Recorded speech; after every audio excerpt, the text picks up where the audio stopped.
Plot, Shallow Plots. My name is Erika. I really like horror movies. My name is Katy, and I really like overanalyzing things. So, Katy, what are we overanalyzing today? Today, we will be discussing Scream, Wes Craven's 1996 meta horror classic. Oh, right. I love this movie so much. I actually have been wondering, when's the first time you saw it? I was very young. Yeah. Probably. I mean, we were like 5 when it came out. Right, yeah. So I have an older sister. My sister's 5 years older than me. So when she was getting interested in horror as a genre, I was still too much of a scaredy cat. Yeah. Yeah, so I remember watching it, probably in the year 2000. Yeah, I would have been about 10. My sister would have been 15. Yeah. Cool. So like 10 years before I ever got around to watching it. Yes. When I was a scaredy cat in college. I remember thinking that it was the scariest movie I'd ever seen. And Yeah. now I laugh at that. Yeah, because it's not. It's not the scariest movie. I mean, it's a good horror movie. It's a classic. And we'll talk about that, but it is not scary. No. Certainly, it's one of those movies where as you watch it more over the years, you see it for something other than its scare value. Yeah. Mm-hmm. So I've been watching Scream for a really long time, and I love it. It's actually a movie that I tie a lot of nostalgia to. Yeah. That's nice.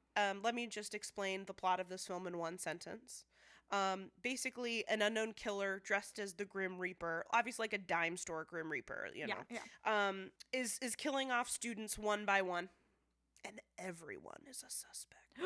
Bum, bum, bum. And I feel like that's a really great one-sentence encapsulation of everything that happens in this movie. Yep. There's a unknown killer dressed as the Grim Reaper. Yep. And he's killing people, overwhelmingly students. Mm-hmm. And it is really a whodunit, right? Yeah. We're kind of wondering up until the end who done it. Who done it? Yeah. Or who is doing it. Yeah, and the idea of like who to trust and can we even trust ourselves is like a big deal in this movie. Yeah. So, Katy, who's your favorite character in this film? Let's just kick it off. Oh, okay. My favorite character is Dewey. Dewey's He's great. my sweet precious boy. So Dewey he's the sheriff's deputy. Yeah, I know. Normally fuck cops. Normally fuck cops. You hate cops. Yeah. For a white woman.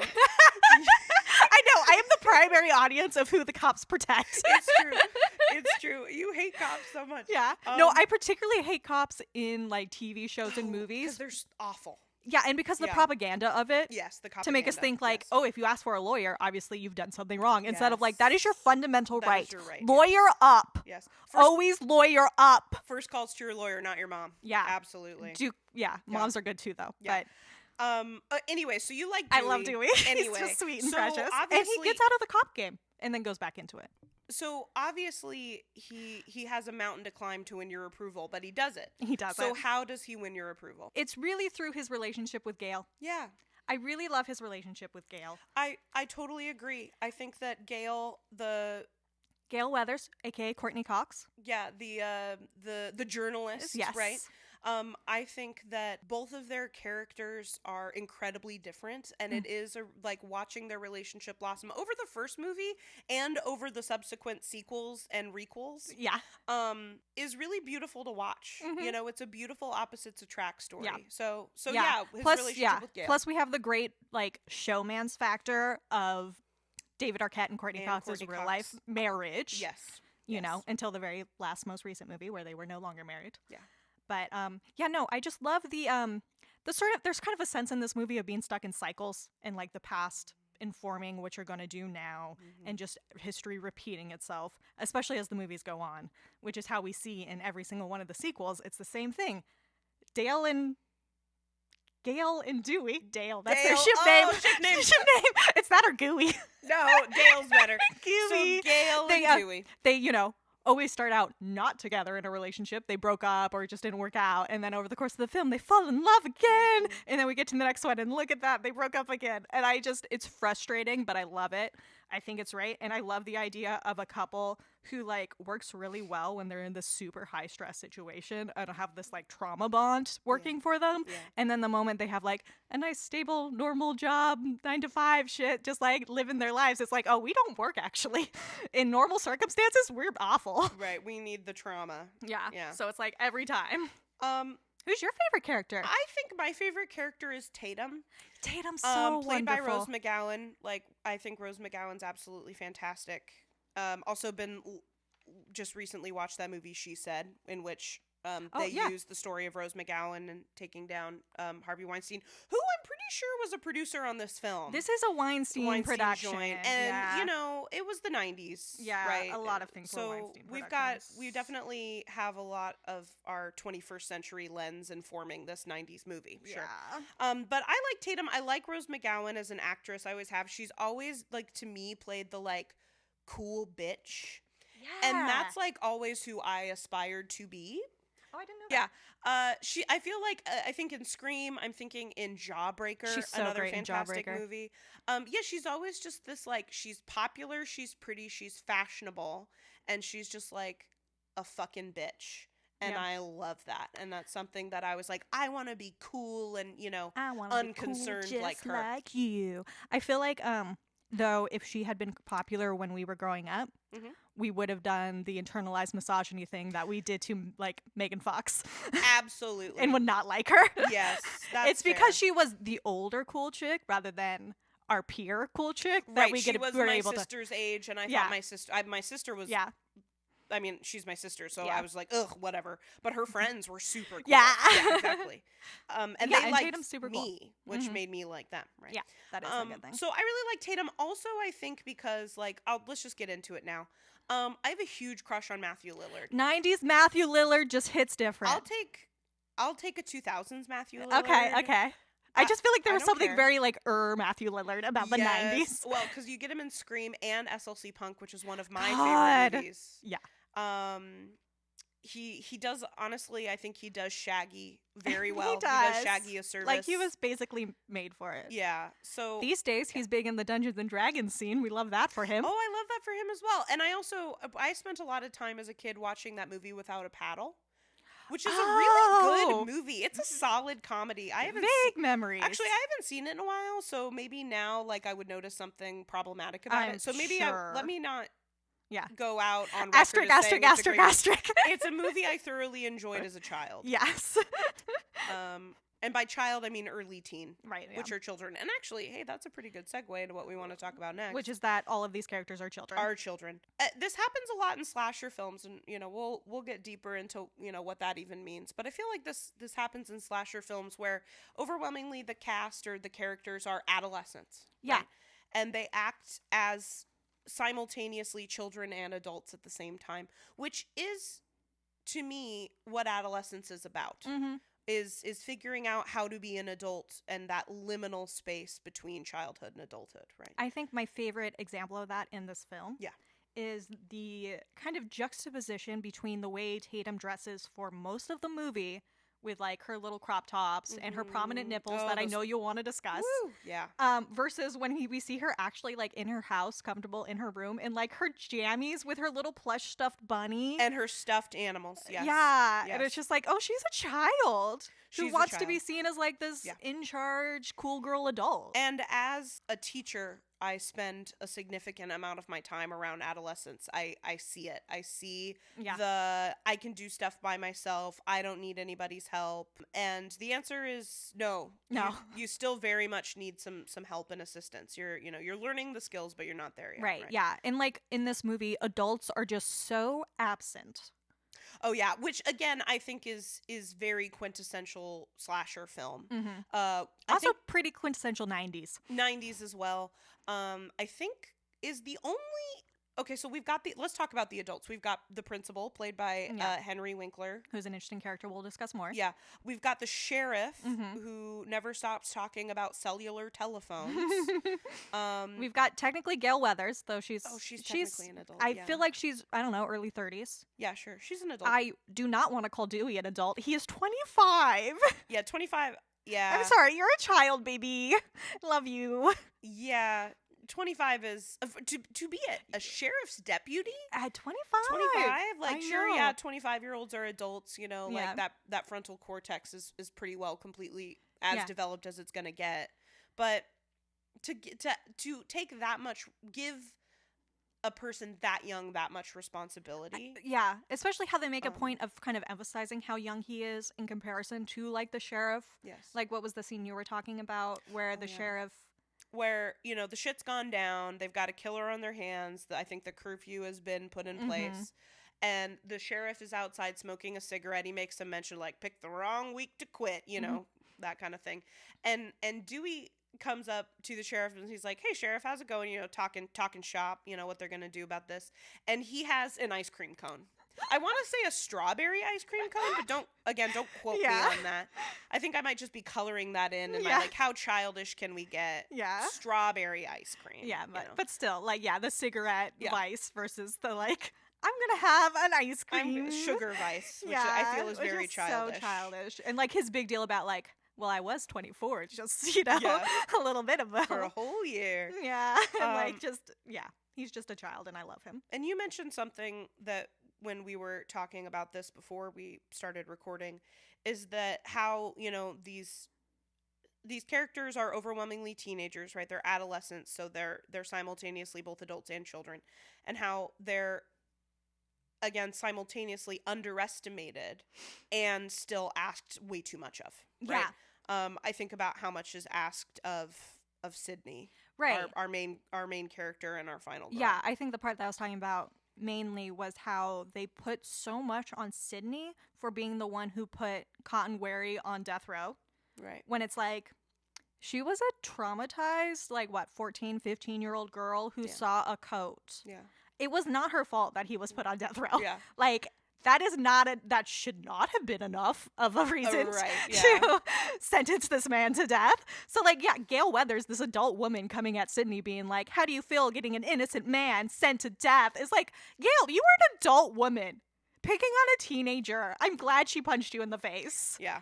Yeah, she did deserve that punch. And I feel like that punch that Sydney delivers to Gail really solidifies their future relationship throughout the course of this series. Like, Gail and Sydney get it. You know, they really do. They're friends. And how they trauma bonding again. Yeah, and how they tend to at least twice that we can think of share kind of the final kill. They both at the same time shoot our bad guy. Yeah. They shoot Billy at the same time. Yes. Before Sydney gets the final headshot. Right. Because she needs to, because it's her boyfriend. Yeah. Ex-boyfriend. And not my horror movie, she says. Yes. Not my movie. Yeah. Yeah. Whatever it is. And then also, you know, we're thinking about, like, let's just talk about the killers, okay? So we've got Stu and Billy. Yeah. Played by Matthew Lillard and Skeet Ulrich. I'm gonna say Ulrich. Oh, before you were saying Ulrich, and I was saying Ulrich. I don't know. That guy. The Skeet. guy who plays Billy. You know, Skeet. Which is a terrible name. You don't like Skeet? No. It's very 90s.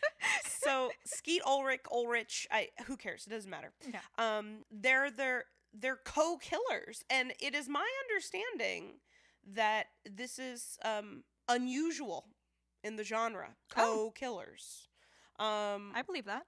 I mean, it becomes a classic of these movies. Right, of course. I think there's only one of the movies where there's only one killer in the end. Normally it's two. Yes, and it's the worst one, the third one. Which we won't even discuss. Yeah, well, one day we'll later. discuss it.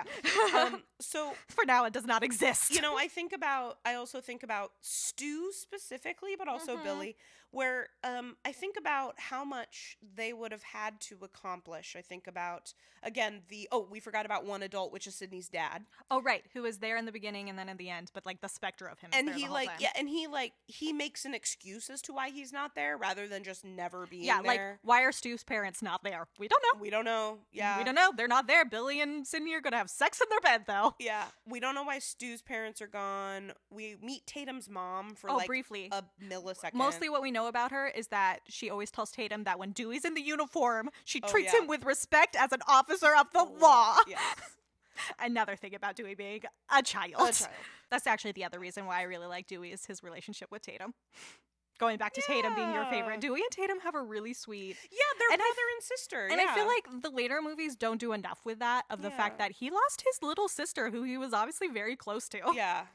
Like, just, they never do enough with that. No, and who was Sydney's best friend, right? So we have that connection as to why Dewey and Sydney continue to have a relationship, but it's like, they never mention Tatum again. No. And in the sequels, we should probably stop talking about the sequels. Right, but like, we'll do whole episodes. We'll talk about them in their time, in due time. But like, think about the sequels of making mentions of Randy, making mentions of Billy. Yeah. And I was just like, but what about Tatum?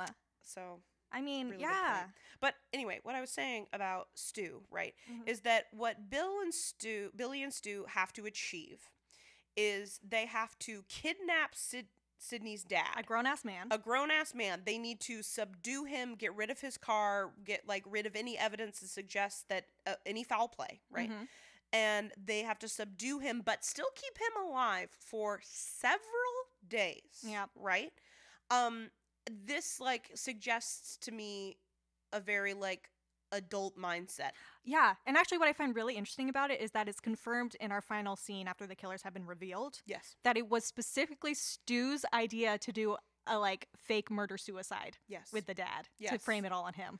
It's just Stu being the one to come up with that is really interesting to me because he shows no sign of that sort of We're going to talk about... intelligence? I think we're going to talk about how Stu very frequently fucks up in this movie.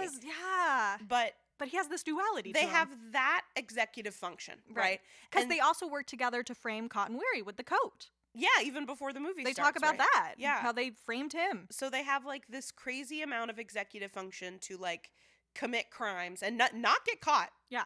Law enforcement has no idea what's going on, right? They even had Billy in, that's true, in custody. In custody, and we're like, nah, we got nothing on him. Yeah, they cleared the cellular telephone records and just let him go. But at the end, when he's been stabbed, and I want to talk about that stabbing. Oh yeah, we're gonna talk about the stabbing so much. He's been stabbed. This is Stu. Stu's been stabbed, and Sydney's calling them on the phone. She's playing their own game. Yeah, right? She's using their tricks. And he asks if she really called the cops, and she's like, yeah, I called the cops. And he just becomes an infant, a toddler. A child. He's like, my mom and dad are gonna be so mad at me. Not about that was a really good impression. Not about I'm going to jail. Yeah. My life is ruined. Mom and dad are gonna be mad.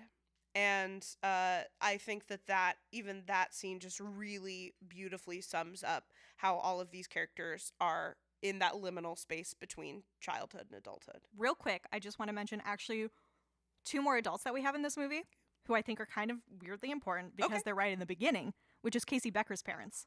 Oh, yeah. I love / I think the most traumatic part of this movie is Casey's mother hearing Casey die on the phone. And then subsequently seeing her daughter hanged from a tree. Right. With steam coming off of her because her insides are warm and it's a cold day. It's a cold I just think that's a good establishment of the fact that these kids are on their own. Yeah. And that their parents are not going to be there to save them. Yeah. Even when they do get there technically in time, they're still not going to be able to do anything. Yeah, they're still too late. So it really all just comes back to the kids are on their own and they're not all right.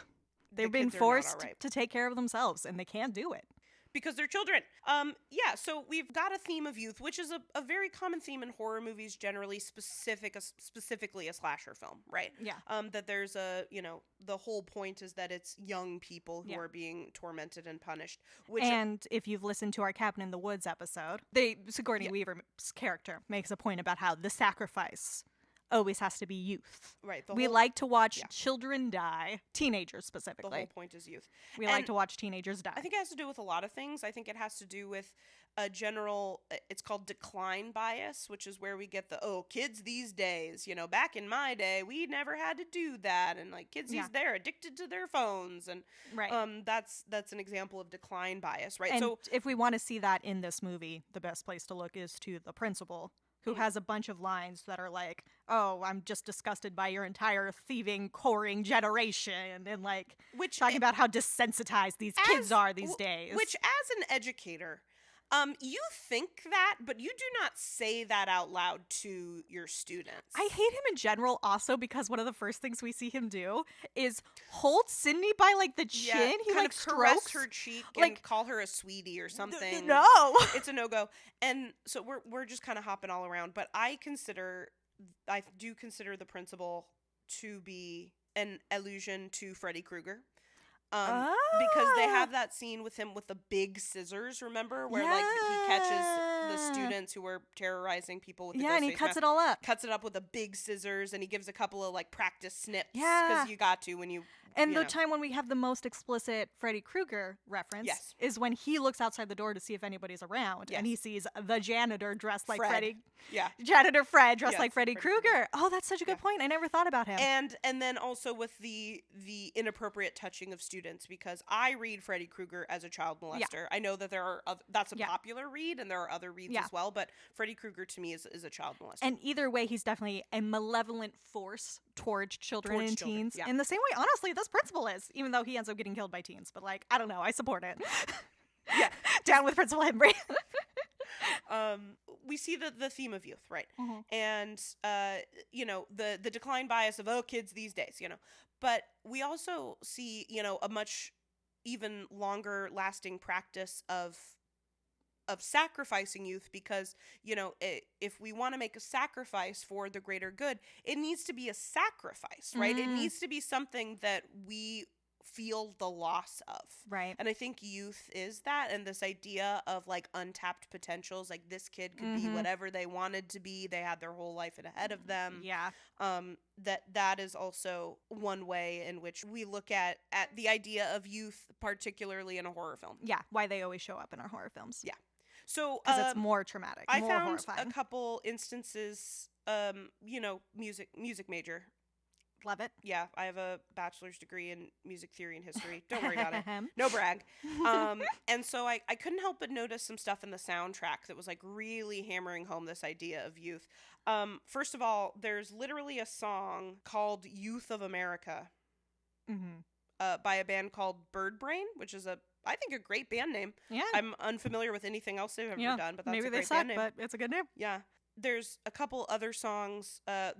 The song that plays over the end credits, it's called Whisper to a Scream by an artist called Soho. I don't know them. Not as good of a name. And the first line of the chorus is literally, we're just children. Yeah. Finding our way around indecision. See, do you like that? Finding our way around indecision or indecision. See what they did there? Okay, cool. Get it, Soho. We are all but helpless. Yeah. Take this forever. Whisper to a scream. Yeah.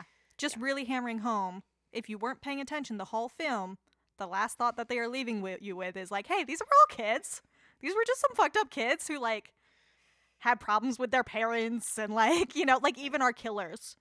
We're like, truly, yeah. Like, Billy's whole motive, well, does he need a motive, he says, and then he's like, I miss my mom, He does miss his mom. Like, he's just a boy. He's just a kid. And it's true, he does miss his mom, and I think he does place a lot of blame on Sydney for that. Yeah. Which is misplaced, but I see why. Because you're a child and you're angry and you just lash out where you lash out. Yeah, and so he's mad at Sydney because of what her mom did, right? And doesn't even consider his own dad in that. Right. I mean, it seems like he doesn't have a great relationship with his dad, because he talks about how he called him from jail and his dad just didn't answer. Oh, yeah. And he, like, seems very, like, he didn't fucking answer. Like, big surprise, about it, which is interesting. But, like, I don't know. It's interesting that he never targets his own dad. No. He targets Sydney's women. Dad. He targets women and Sydney's dad to sort of punish Sydney. As a way to punish Sydney for the, in a murder and obviously situation. He targeted Sydney's mom as his first kill. Right. But, I think about that, like, he's like, I miss my mom. And Sydney actually mentions this, like, your mom moved out of town. She's not buried in a graveyard. Yeah, right? Like, my mom is fucking dead. Yeah, I will never talk to her again. Like, you can go still have a relationship with your mom until, Sydney kills Billy, and, that's a different story. Yeah. And we can get into the sequel at some point too about Billy's mom, but one thing at a time. And then of course they have a 90s rendition of Alice Cooper's School's Out. Yeah. Which is great. This verse is my favorite. It's no more pencils, no more books, no more teachers' dirty looks. Yeah. Out for summer, out for fall. We might not come back at all. I like that. Oh, yeah. Double meaning there with that one, because they died. And then a lot of the other songs and the lyrics are don't make explicit references to youth, but do make pretty explicit references to depression, which is the most common mental illness for young people is depression. So it's like, young people get depressed. Yeah. No, and it goes back to one of my favorite lines in the movie. Oh, yeah. Which is when the cheerleader and one of the other, I don't know, hot popular girls at school are gossiping in the bathroom, and Sydney overhears it. Yeah. And they're talking about how it was probably Sydney who, after her mom died, she must have just cracked and killed people in a jealous rage. And she specifically has the line that Sydney must have realized teen suicide is out this year and homicide is more therapeutic. Which just really gets at all of those themes of the depression, the youth of it, and this idea of just these kids these days that they're just doing these crazy things because it's what's popular and cool. Right. So one of Stu's motives that he gives is peer pressure because he's too sensitive, far too sensitive. Yes, that is this idea that the kids are just doing what they're doing because they're fucking damaged. Yeah, but although Stu. I think a lot of the stuff Stu does is to succumb to peer pressure. We can talk more about that because Stu and Billy's relationship is fascinating. It is fascinating. I want to talk a little bit about the main song of this soundtrack that permeates through all of the sequels except for number 4. Okay. Which is Red Right Hand. That wasn't humming. It was. Yeah, I guess it was syllabizing. Whatever. By Nick Cave and the Bad Seeds, which is an Australian band, right? Yeah. And so this song comes off of an album I think they released in 92. So it's a 90s song. Yeah, it was a 90s song. But it does predate Scream. They didn't write it for Scream. Yeah. And in my personal opinion, it's a great song because it's a nice 12-bar blues. I fucking love it. And it's it's a nice minor key. It's just so groovy. Give you the sense of foreboding. Yeah, I just can't not be you, it just makes me dance. It makes me groove. I really love it. And in my personal opinion, I think here, let me just read just a couple of lines from, I believe this is the very first verse of the song. It says, past the square, past the bridge, past the mills, past the stacks, on a gathering storm comes a tall, handsome man in a dusty black coat with a red right hand. Okay, I'll stop. That song's gonna be in my head forever though now definitely. Because I love it so much. And so to me, we talked about this off mic. To me, this is about a drug dealer. I understand a different read. Yeah, my read is just sort of generally he is a specter of criminality in general. It doesn't necessarily have to just be drugs. I feel like Red Right Hand in general sort of feels like a bloody hand that implies a killer or an assassin or a mafia member or something, something of that vibe. Yeah, his hands are dirty. Yeah, his hands are dirty. Though that could also be blood money. He can be in drug trade. I also think that there's some implication of, maybe sex work or illicit sex going on just because of that line where he's he'll call you a good boy, he'll take care of you, he'll get you money. He'll get you a car. So I think it could all be read in all of those ways. I also could see the reading of Red Right Hand as someone a Republican, like a political leader. Yeah, a dirty political leader. There's also just sort of this general kind of devil tempting you towards sinness of it. Right. And apparently, we were just looking into this. The actual title comes from Milton's Paradise Lost and is a reference to the vengeful hand of God. Wow. So that's also interesting. So that's a lot. Yeah. So there's a lot in that. And then so that this song is the one that gets a resurgence every Scream installment except for number 4. Which is the one where I really love where somebody is about to get murdered in a car and it's just playing on the radio. Oh, that's in Scream 3, 2, 4, 5, 4? Just say numbers. I named them all. That's in. So I call it Scream 5. However, it is called Scream. Right. From 2022, but I call it Scream 5. Right, and it is. I probably will continue to call it that. Yeah.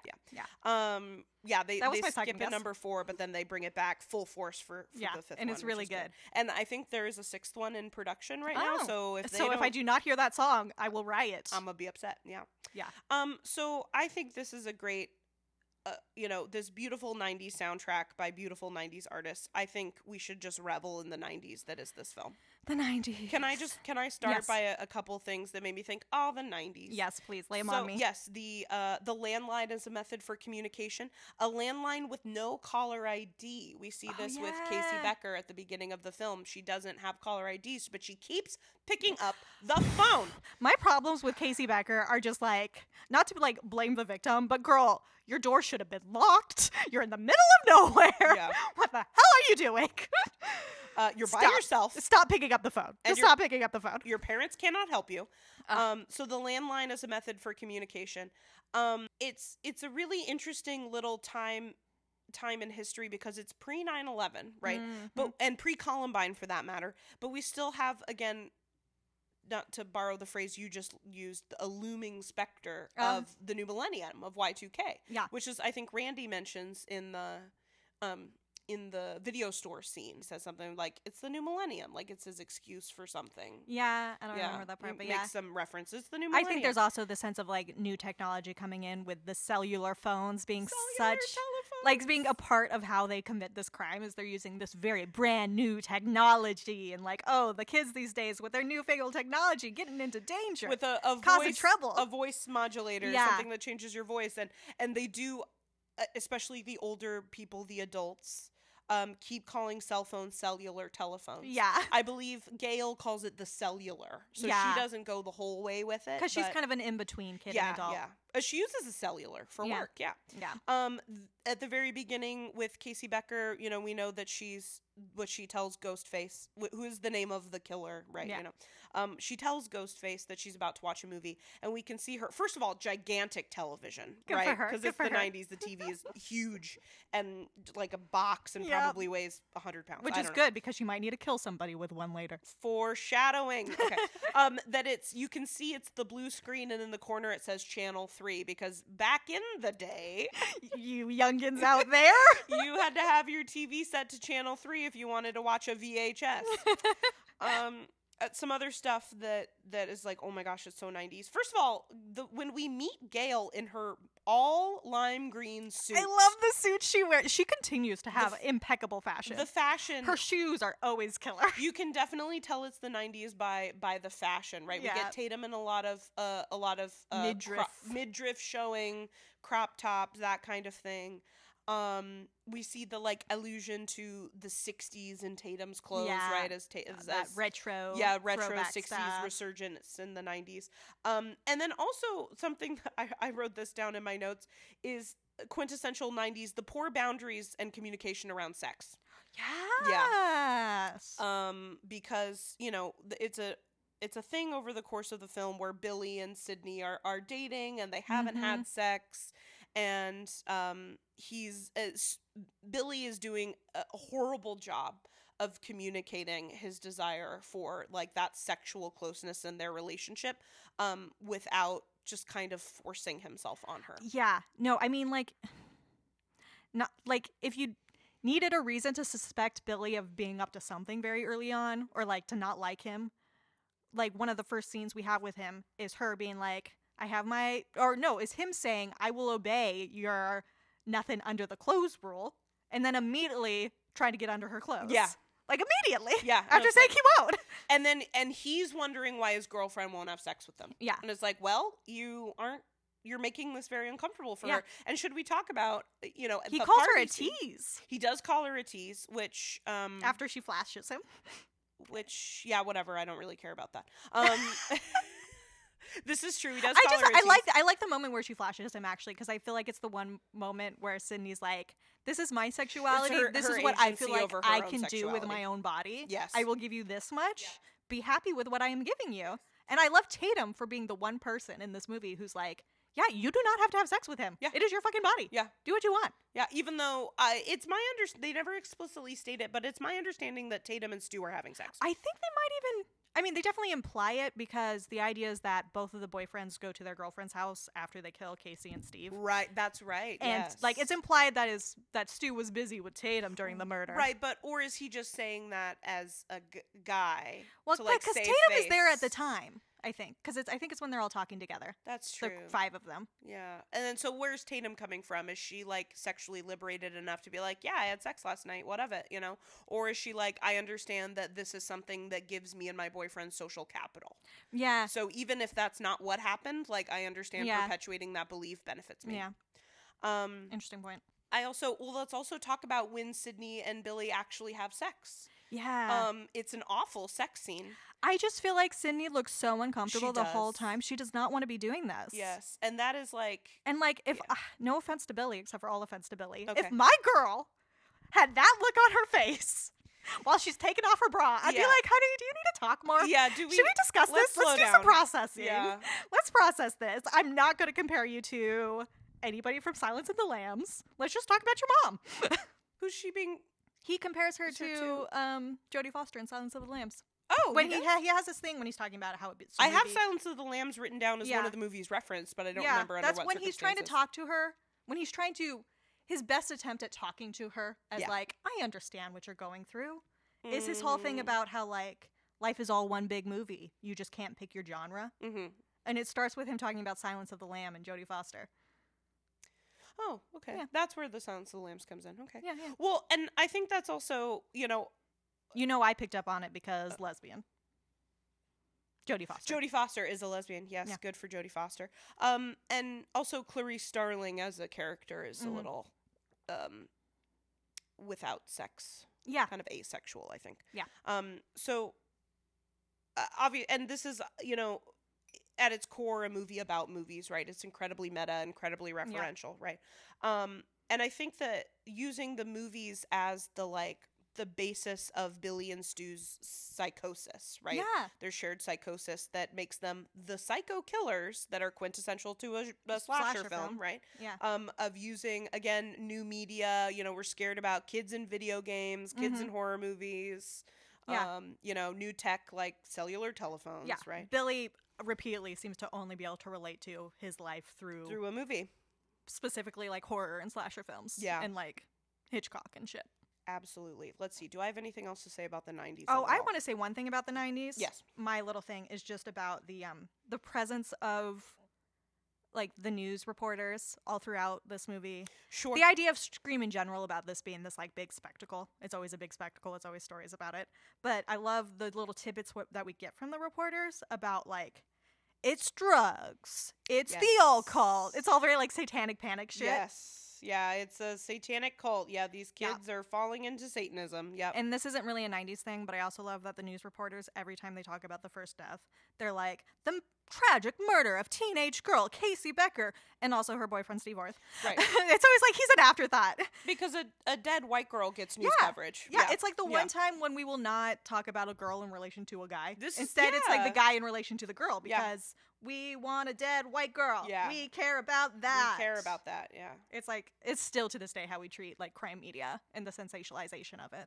Right. We still love a dead white girl. Yeah. Which is actually, I think, I would consider myself someone who's interested in true crime. Yeah. But I would say in the last year or two, I've taken a really major step back. Like it just more often than not makes me feel icky. Yeah. I feel like I'm kind of being voyeuristic and looking into someone's personal life and learning things about them that they did like not consent to share with me, Mm-hmm. Anything else about the 90s? Oh, Tatum's very prominent nipples. I knew you were going to bring them up. You bring them up every time we talk about this movie. It's literally, and so it's so embedded in my brain that what I recall from this movie is every time Tatum is on screen, you can see her nipples. This is actually not true. It's false. It's like only one happens scene. in one scene, right? But like that's how how prominent much they are. That's how much it just like reverberates in my brain is that I've created a reality in which every scene she's in, you can see her nipples. But this is not true. I just think about that being like even just a Rose McGowan thing, or like that type of archetype character that she tends to play. Yeah. Like I'm not even sure if it's true that you can see her nipples a lot in Charmed, but I feel like that's a thing in the TV show Charmed where there's just like nipples a lot.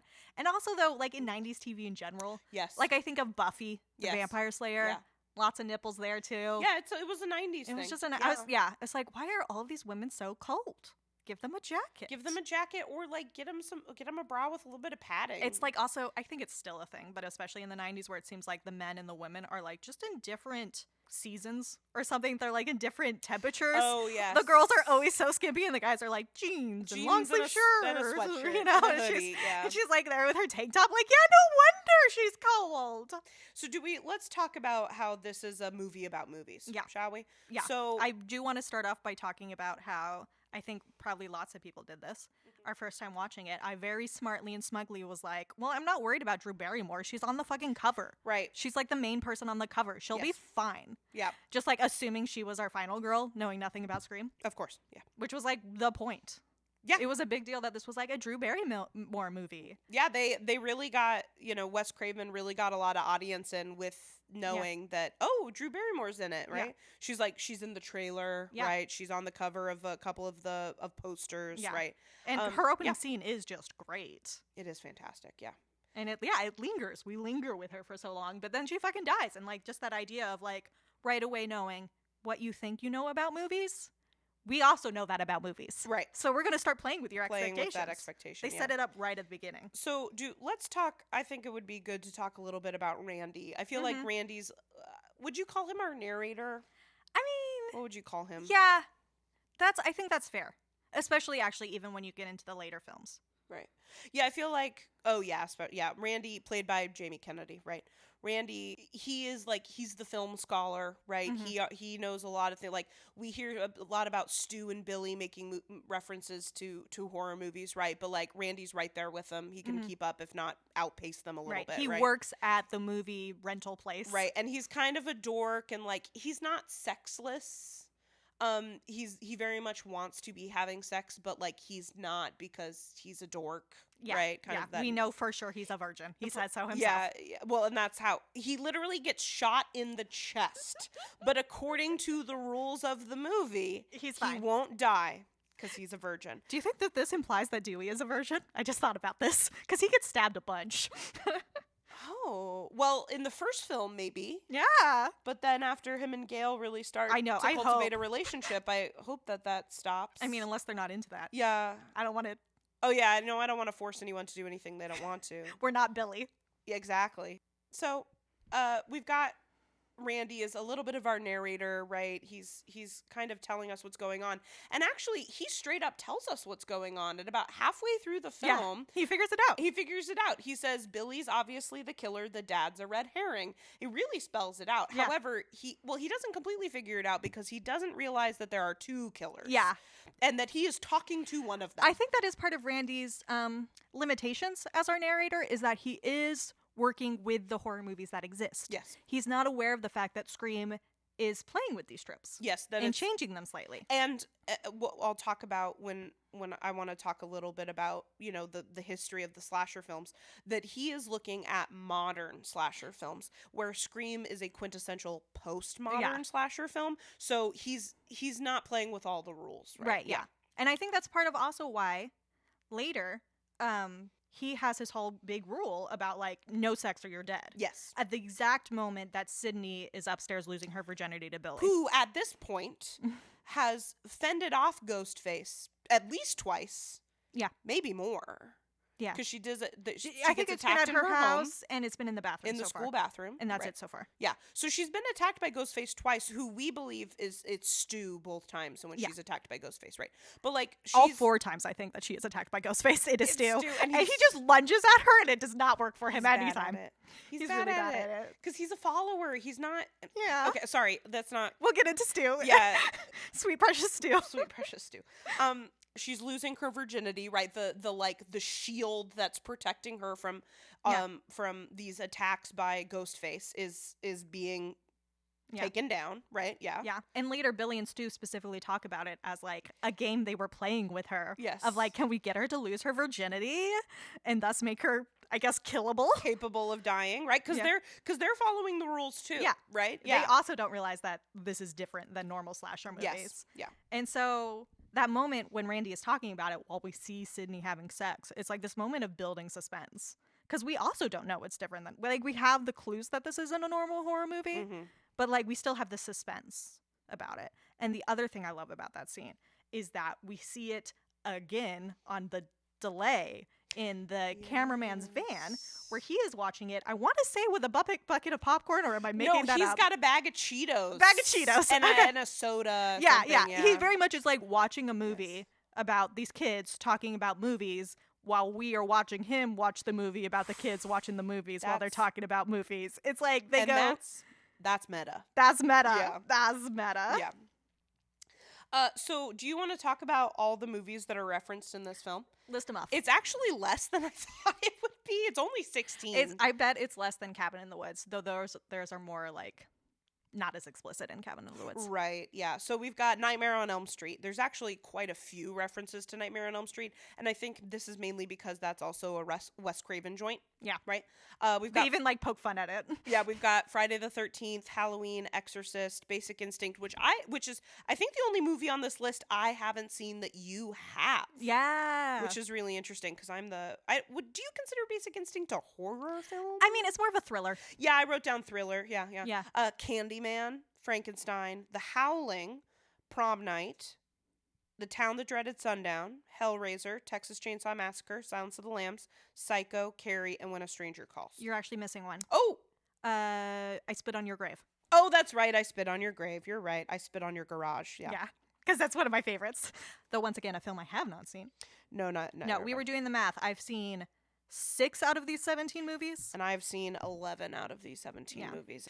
So they're making references to every single one of these films. And you're right, there is I Spit on Your Grave. So 17 still seems low. Yeah, because for it's a movie so about movies. Constant. Yes, it never stops, yes. Well, but we get several references to A Nightmare on Elm Street. We get several references to Psycho. Right. Yeah, there are some that pop up more than once. Yeah. And I think just like in the makeup of the film, it's all referencing all of it, you know? Like we get actual also scenes of, which one is it, Halloween? Oh, yes. Halloween is playing at the party scene. Right, yeah. Like just the idea that this is about other movies is so prevalent throughout the movie. You know, I guess let me do my due diligence here. Randy references other movies in the party scene, right? Like he references other films, usually ones that have Jamie Lee Curtis in them, right? He does go on a Jamie Lee Curtis thing. Yeah. About her being the Scream Queen. I feel like he just kind of names them. Yeah, they're not really the same as like I Spit on Your Garage. Which is like a reference. Yeah.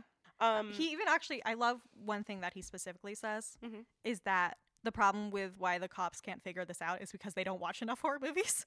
Like they can't figure it out. Oh, that's right. They should watch Prom Night Revisited, and they would know. Yes. That obviously, and like save them some time, right? Oh yeah. So I want to talk about, this being, a slasher movie about slasher movies. But first, do you want to go into the twist of this film is that there's 2 killers. Yeah. Right? It's a whodunit, and it's actually 2 people done it, right? That's why it's so hard to figure it out, because it's like, well, I just saw Billy. He was at jail at the time, or whatever. It couldn't be him. So do we want to talk about... at the party. Do we want to talk about who does what? Okay. So let's just go kill by kill. So it starts with Casey and Steve, right? So obviously need all hands on deck. Right, yeah. Right? Well, actually, technically, it starts with Sydney's mom. Okay, yeah, good point. And they say that they killed her together. We don't know who got the final kill on that one. Right, yeah. They say they killed her together and that they framed. My money's on Billy. Yeah. Yeah. Though I find it interesting. Well, we'll get into that. Okay, so next, Casey Beck and Steve Orth. So, obviously, we need all hands on deck. And you said that this was confirmed on Twitter. Yeah, Kevin Williamson, the writer. Bastion of credible sources. But Kevin Williamson, the writer. Okay, all right, fine. Confirmed that Stu killed Steve Orth. Okay. Specifically. With that he kind of slashes him open. Slashes him and his guts fall out, yeah. To me, that implies that Billy is the one who's mostly on the telephone. Yeah. Talking to her, yeah, especially because I feel like that's more Billy's style to sort of like kind of flirt and draw it out and like amp up the terror and play a little cat and mouse. Whereas Stu is more like, let's do the violence now. He just sort of jumps head in first, That's our Stu. I kill Steve now. I kill Steve. Okay. Yeah, and I also think that it's Billy who directly kills Casey. Yes. Yeah. I don't know what you're basing that on. I'm just basing on the fact that I imagined that Stu was busy with Steve. Yeah. And like I think that Casey was more focused on running away from where she last saw Steve get killed. Yeah, Stu. That she would run in the other direction where Billy would be waiting. Which is where Billy I also think there's the suggestion, we know for a fact that later Billy tries to kill Sydney by strangling her. Yes. He also strangles Casey. He does strangle Casey. Whoever that Ghostface is. So I think that's Billy. Yeah, I agree. Yeah. I think it's Billy who kills the principal. I'm pretty positive because I feel like Stu is we have a scene right there of Stu talking to Sydney and Tatum about like, hey, come over to my house. My parents are gone. Let's have a party. Yeah, right. You know? Yeah. And like, I also actually, on the subject of the principal, he's an interesting kill because he's the one who doesn't seem really like sexually driven. Yeah. You know? Yeah. Like they're all either like girlfriends or ex-girlfriends. Right. Or like Sydney's mom. Or fellow adolescents. He's like kind of the only adult we see get killed. Yeah. Yeah, who's like kind of our outlier. But as we talked about, he's sort of this symbol of the kids these days rhetoric. So I think that's why he gets killed. Yeah. The other interesting thing about him, I think, is that he gets hanged from the football, whatchamacallit. This is what they say. We don't get to see it. We don't know. Say it. Yeah. That he got hanged from whatever you call those the football thing. Yeah, the goalpost. Goalpost, yep. Don't correct us. I don't care what the real answer is. That was Billy, which we think it was. Yeah. And if Casey was also killed by Billy, who then she gets hung from a tree. Yeah, he likes hanging people from trees. Billy also killed Tatum. That was sort of lucky happenstance that she ends up hanging from the garage because it just ended up. No, but he makes that happen. Yeah, he but he didn't know she was going to run into there. She But still, he seems to like to display his kills. That's an in MO a way right there. that like Stu I don't think does. Yeah, I think Stu. I think that's Billy's thing. I think Stu. I feel like Stu is not reveling in the process. No, he seems to go straight every time. Yeah. So I'm pretty sure that the 4 times a Ghostface goes after Sydney, it's Stu. I'm pretty sure. So until the end when it's revealed that it's both Billy. Okay, and hold Stu. on. We're jumping ahead. Hold on, yeah. So then the next kill is Tatum, right? Which is Billy because Stu needs to establish his he's at the party. He's at the party. He's the host of the party. He's establishing an alibi. Billy hasn't showed up yet because he just killed the principal. He's a little busy, and now he's going to kill Tatum. Yeah. He's busy. And then this is really interesting. There's only 1, 2, 3, 4, 5 kills in this film. Oh, yeah. For a slasher film, that's a relatively low body count. There's a lot of people who get injured. Right. Yeah. Gail gets driven off the road. Though that's true. Yeah. Not any of the killer's faults, right? Isn't that when Sydney runs out into the road and she swerves? I think so. Dewey gets stabbed. Dewey gets stabbed by Stu. Randy gets shot, but he's a virgin, so he can't die. And that's and then there's Kenny, the cameraman. He does die. He does die, and that's Stu. That has to be Stu because Billy is still in the house pretending to be dead. Pretending to be dead, and also remember as Sydney's in the house and Randy's like running up, like, oh my gosh, it's Stu, you know. Yeah. And then Stu comes running past where the news van was, right, where Kenny was, right, and like, no, it's him. And then can I just say how much I love Sydney's correctness. Yes. I was saying fuck you both, and and I was like, don't trust anybody. Correct. That's correct. Don't trust anybody. Yep. Close that fucking door. So and then Billy is the one who shoots Randy. Like we physically see them, you know, him shoot Randy, but then of course he doesn't die. And then after that, right, we've got a lot of injuries. We get Sydney being attacked, you know. Yeah. But really, the only 2 other deaths after that are Billy and Stu, who are both killed by Sydney. Yeah. And yes, Gail has with an a assist helping from hand, Gail, but I'm gonna give Sydney the W Sydney on that gets one. Sydney gets the final kill. Yeah. So let's talk about all 4 times that Sydney is attacked. So she's attacked in her home when her dad's gone. That's the first time. Yeah. And then she gets attacked. Which my thought it has to be Stu because she sees Billy so soon after it. Yeah. Because like Stu is literally outside her bedroom door, and then she sees Billy coming in through the window. I just don't think establishing the alibi. Yeah. That's the same reason why I'm pretty sure it's Stu in the bathroom because she just finished talking to Billy, and then like, he went one way, she went the other. So it's that's Stu. Yeah, and he would have had to been sitting in that bathroom for a while because. Yeah, I kind of wondered like lying about that. in wait how in there. long was Stu in there? Just hanging out in the girls' bathroom. Hanging out in the girls' bathroom in his Ghostface costume. Yeah. I mean, we see him briefly before that at Tatum's locker. Yeah. For some reason, just checking himself out in Tatum's mirror, which is just nice for him. Yeah. I just like that. What a kid. And then what else? Then when else does she get attacked? And then after they have sex. Right. Billy gets quote unquote stabbed. And he makes a big show of dying. And he really enjoys himself. He's such a ham. I think he loves acting. Yeah. He loves lying. He loves acting. And he's really good at it. Better than Stu is. Yeah. Stu's a mess. Not a hard bar to pass. Yeah. But So then Stu chases her out of the house, and that's when this is the one time where I think Stu where I'm pretty sure, like almost positive it's Stu, but he has more of that MO that I more associate with Billy, of that sort of cat and mouse thing where she's like in the police car and he's like crawling in through the back and like doing all that stuff. But like I feel like part of the joy and the sweet, just what makes Billy and Stu so delectable is that like they kind of morph into each other. Yeah. Like they're hard to tell apart. They're both Ghostface. They are one killer, even though they're two separate people. They're one killer. You know, so it's like so they can take each other's MO sometimes, like as a treat. Sure, they can have that. Sure, as a treat.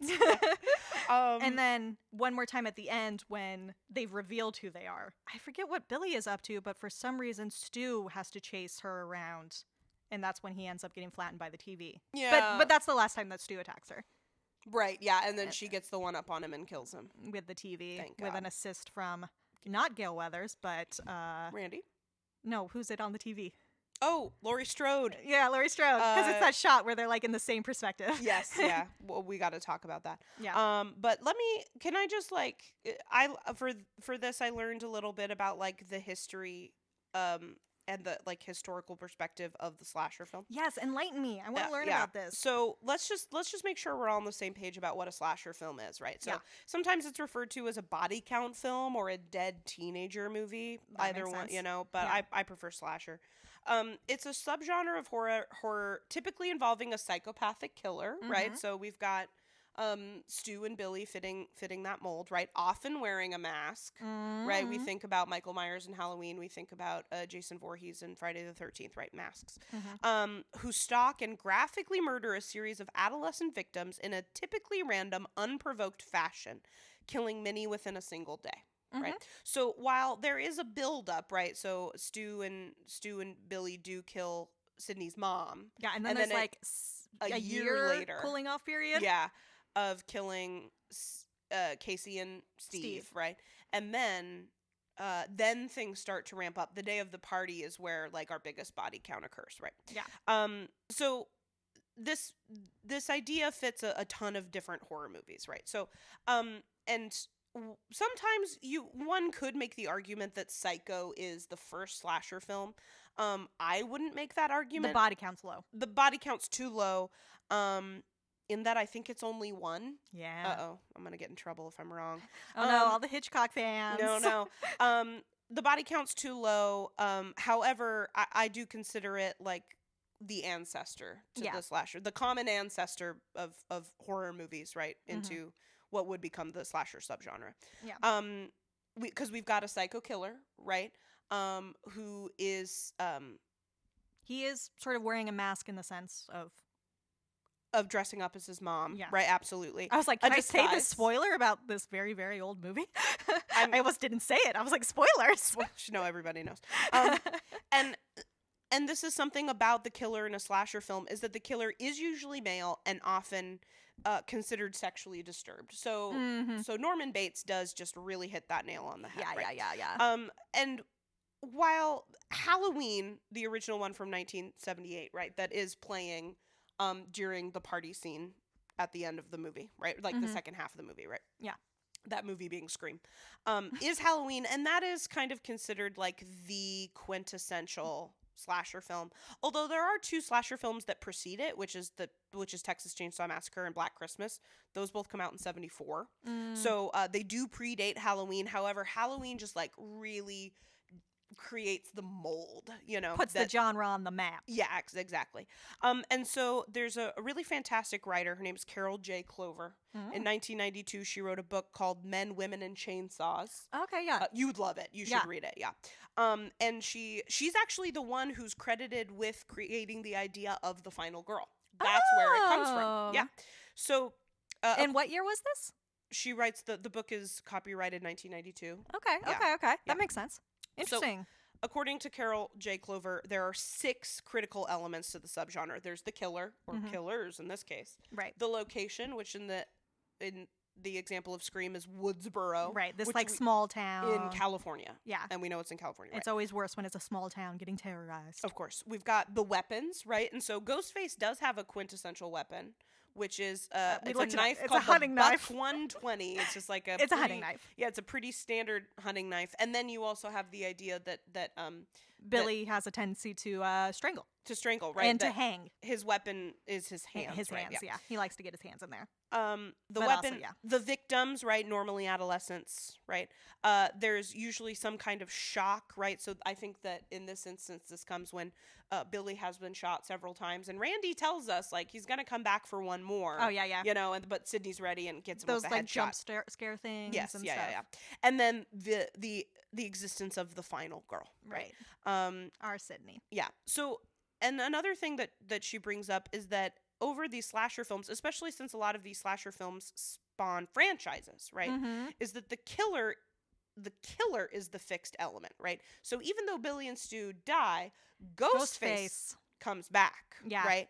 The victims are changeable, you know, the ones we see in the movies, right? The victims who die in the first one versus the new characters who are introduced and die in the second one, you know. The victims are interchangeable. But it's the killer who's the mainstay, right? Right, yeah. So we've got what's considered the modern period of slasher films, which is basically we could, you know, scholars go back and forth. They say, you know, with Halloween 1978 is like the beginning of the modern period, right?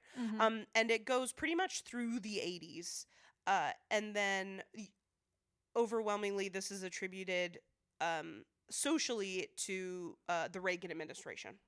Right. What is it, man? I know, what isn't, right? It was Reagan all along. After that, we have this postmodern period, which basically exists throughout the 90s, right? Things are starting to move as we move out of the 80s, right? Reagan's not in office anymore, certainly by the time that Clinton's elected, right? The social expectations are changing, right? So then we move into the postmodern period, which is really short. It's really only the 1990s, because as soon as 9/11 happens, then we get into what's called the neo-slasher film genre. Yeah. Of which Scream 4 fits very well. Oh, okay. And then, once we have this at the beginning of the new millennium, right, once the 2000s roll around, and then, of course, only just like a year or so later, 9/11 happens, the slasher movie starts to change again, right? So we've got two really great examples of a postmodern slasher, which is Scream, and I Know What You Did Last Summer. Oh, okay. Yeah. I have not seen that one, but I'm familiar. Oh, man, I haven't seen that movie since I was 18 years old. I remember not liking it. Oh, really? I'd give it another shot, sure. I just mostly know it as a thing that gets referenced a lot. Of course, yes. Because it was important. It was important, yes, and a very good example of a postmodern slasher. Right? Yeah. Is the thing that differentiates the postmodern from the modern the fact that it's like more referential? Maybe. I think also, like, as a genre is starting to progress, like, there is enough examples of the genre to reference. Yeah. Right? But also, I think I'm going to make the case that it really is all about Reagan. Oh, okay. Please, allow me. And that the slasher film in the modern era, and a little bit in the postmodern era of the slasher film, is that there's this idea of punishment for sexuality. Right. Which is where we get the rule of you can't have sex, right? Yeah. It's applied, it's really throughout the entire subgenre, right? And the killer is the person who carries out this punishment, right? And the killer often looks human. Most of the time they're male, right? But at the same time, they can also have like a supernatural element to them. Usually this is like appearing invincible, right? Or like being in two places at once. In the case of Scream, it's just like, wait, how is my boyfriend dead over there? But then when I run across the house, he's over there. How is this possible? And we see this in other slasher films. Like, we see the supernatural element. We see that in Nightmare on Elm Street. We see this in Candyman. Yeah. We see this in... I mean, isn't that a deal with Halloween? In Carrie. In Halloween, as we he see keeps it coming in Halloween. Back. Yeah, absolutely. Yeah. I don't know about in the first one. We see it in Friday the 13th. In the first movie, Jason's dead. Oh, right. And he comes back, right? So we have a pretty clear connection to the supernatural as well. Right. And that doesn't happen in our Scream because it's referencing these things, but it's staying more grounded. It's like, this is real. The teens are going to talk like teens. Yeah. You know, we're going to be real life. And they seem supernatural, but really it's just two of them. Yeah. Right. And something else that I thought was really interesting is the way that slasher films depict the death of males versus females. Oh, yeah. We see this with the principal. His death is a little more swift. It's more from a distance. Right. It's on screen, but like the final blow, we don't see. We like see it in his eyes. True. Remember? And we hear about how he gets like displayed and stuff, but we don't see the display in the way that we do with Casey. We see the same thing with Steve, right? He's just sitting on the chair. Right. We don't know what happens with him. We cut back, and all of a sudden his insides are on the outside. Yeah. Right. But on the other hand, when women are killed, right, it's usually at a closer range, much greater detail, and usually at a much greater length. Again, the difference between Casey's death and Steve's death. Yeah. Right? Yeah. Casey's is drawn out. The Tatum's difference between is too. Tatum and the principals, right? Yeah. And I can't remember off the top of my head what happens with Kenny. I don't think we actually see when he dies. We just see Gail find his body when it falls off the top of the van. So that's why she crashes. His body falls off the van and there's blood everywhere and it gets on her way for and then she's mad at him. We know this movie. Yeah, we know. We watched it. So these are just according to Carol J. Clover, right? Yeah. These quintessential aspects of the slasher that we see mirrored in Scream, right? Yeah. But when we get to, once we move from the modern to the postmodern slasher, right, we also see an evolution in the idea of the final girl, right?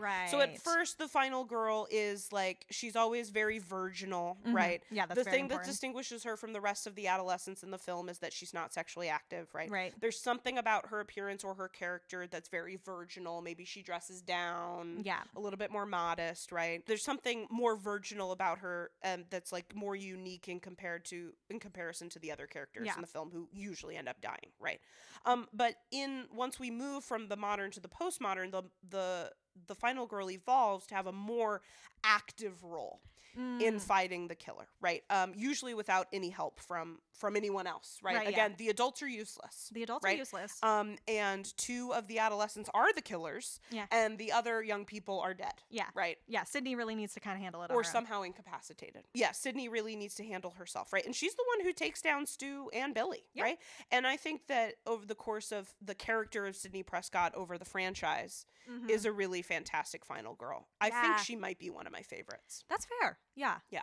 She evolves in a way that's cool. Very much. Like, and her trauma never gets, like, forgotten. It stays, like, a part of her. Right. Without destroying her. Yeah. Right. Yeah. So, like, in the later films, she gets smart. Yeah. Right? She's the one who, like, invests in caller ID in the late 90s before a lot of other people do. Which is such a comparison to, like, in the first film, where she says straight up, like, oh, I don't really like horror films because there's always some bimbo with big breasts who runs up the stairs when she should be running down. Yeah. But the moment somebody comes into her house, she runs upstairs. Yeah. Like, Sydney hasn't quite gotten smart yet. She hasn't learned yet. And we see her evolve and get smart. And that illogical thinking is also pretty well documented in slasher films. Right? Yeah. So I think what I think is really interesting is the equivalence of sex and death, right? If we think about, even the 70s, really, over through the 80s, and we think about American politics, right? We've got Nixon, an incredibly conservative president, right? And then we get, like, 4 years of Carter, which is just super weird. And then we get 2 terms of the Reagan administration, right? Yeah. And so we kind of, there's a lot of scholars, right, of American history and film, for that matter, who consider the 80s to be like the 50s part 2, right? Like this return to like this conservative, morally upright America. Family matters. Nuclear family, heterosexuality. Yeah.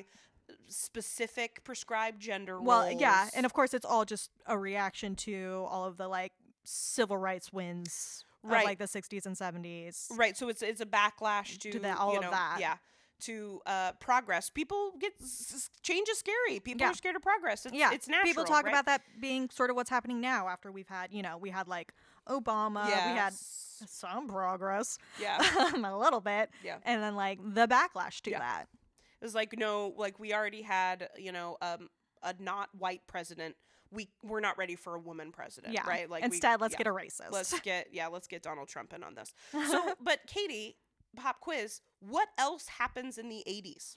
The AIDS pandemic? The HIV crisis, yes. Yeah. So we have a a real life connection of sex and death in the 80s, right? Absolutely. Particularly around men, right? Yeah. We consider, especially in the early days, that HIV and AIDS is something gay men get. It was originally called gay-related immuno something deficiency. disease. Yeah, something. Gay-related, though. Yeah, gay-related. So we have, the equivalence of sex and death happening in American society, and it's reflected in our movies, right? Yeah. Especially in our horror movies, because, I think one of the best things that horror movies can do is reflect our own anxieties at us and let us experience them in a safe and entertaining way. Right? Absolutely. So this is why sex is bad, right? But any other kind of moral failing is bad too, right? Randy even mentions you shouldn't be drinking, you shouldn't be smoking, shouldn't be all doing the any kids kind are of like, drugs. boo. Yeah. Shouldn't be doing any kind of drug. All of this is bad, right? I mean, the other one he throws out is that you should never say, I'll be right back, right. which isn't one of those, but it's fun. And I think what the I'll be right back has to do with is separating yourself from the group. Yeah. Separating yourself from the group is a huge no-no. Yeah. Right. There is, we've got a panic, right? We've got a decline bias that the kids are going crazy. They're watching too many horror movies. Mm-hmm. Talking on their cellular telephones. And they're having sex. Yeah. Right? Which is, for some reason, teenage sex is like the most terrifying thing. Always has been, always will be. Yeah, I don't really understand why. So we've got like this callback to like a more conservative American society, morally upright. And part of that is abstaining from sex outside of marriage, right? But it also has to do with abstaining from sex because you'll get HIV and you'll die, right? Yeah. And as a matter of fact, because of the atrocious handling of the HIV crisis during the 80s, HIV transmission rates rise every single year, I think, until, I'm going to look it up just to make sure I'm not talking out of my butt, that like HIV transmission rates rise every single year until like 93. That sounds right. Yeah. You're our sex ed teacher, though. You would know. It's definitely in the 90s. Oh, that's awful.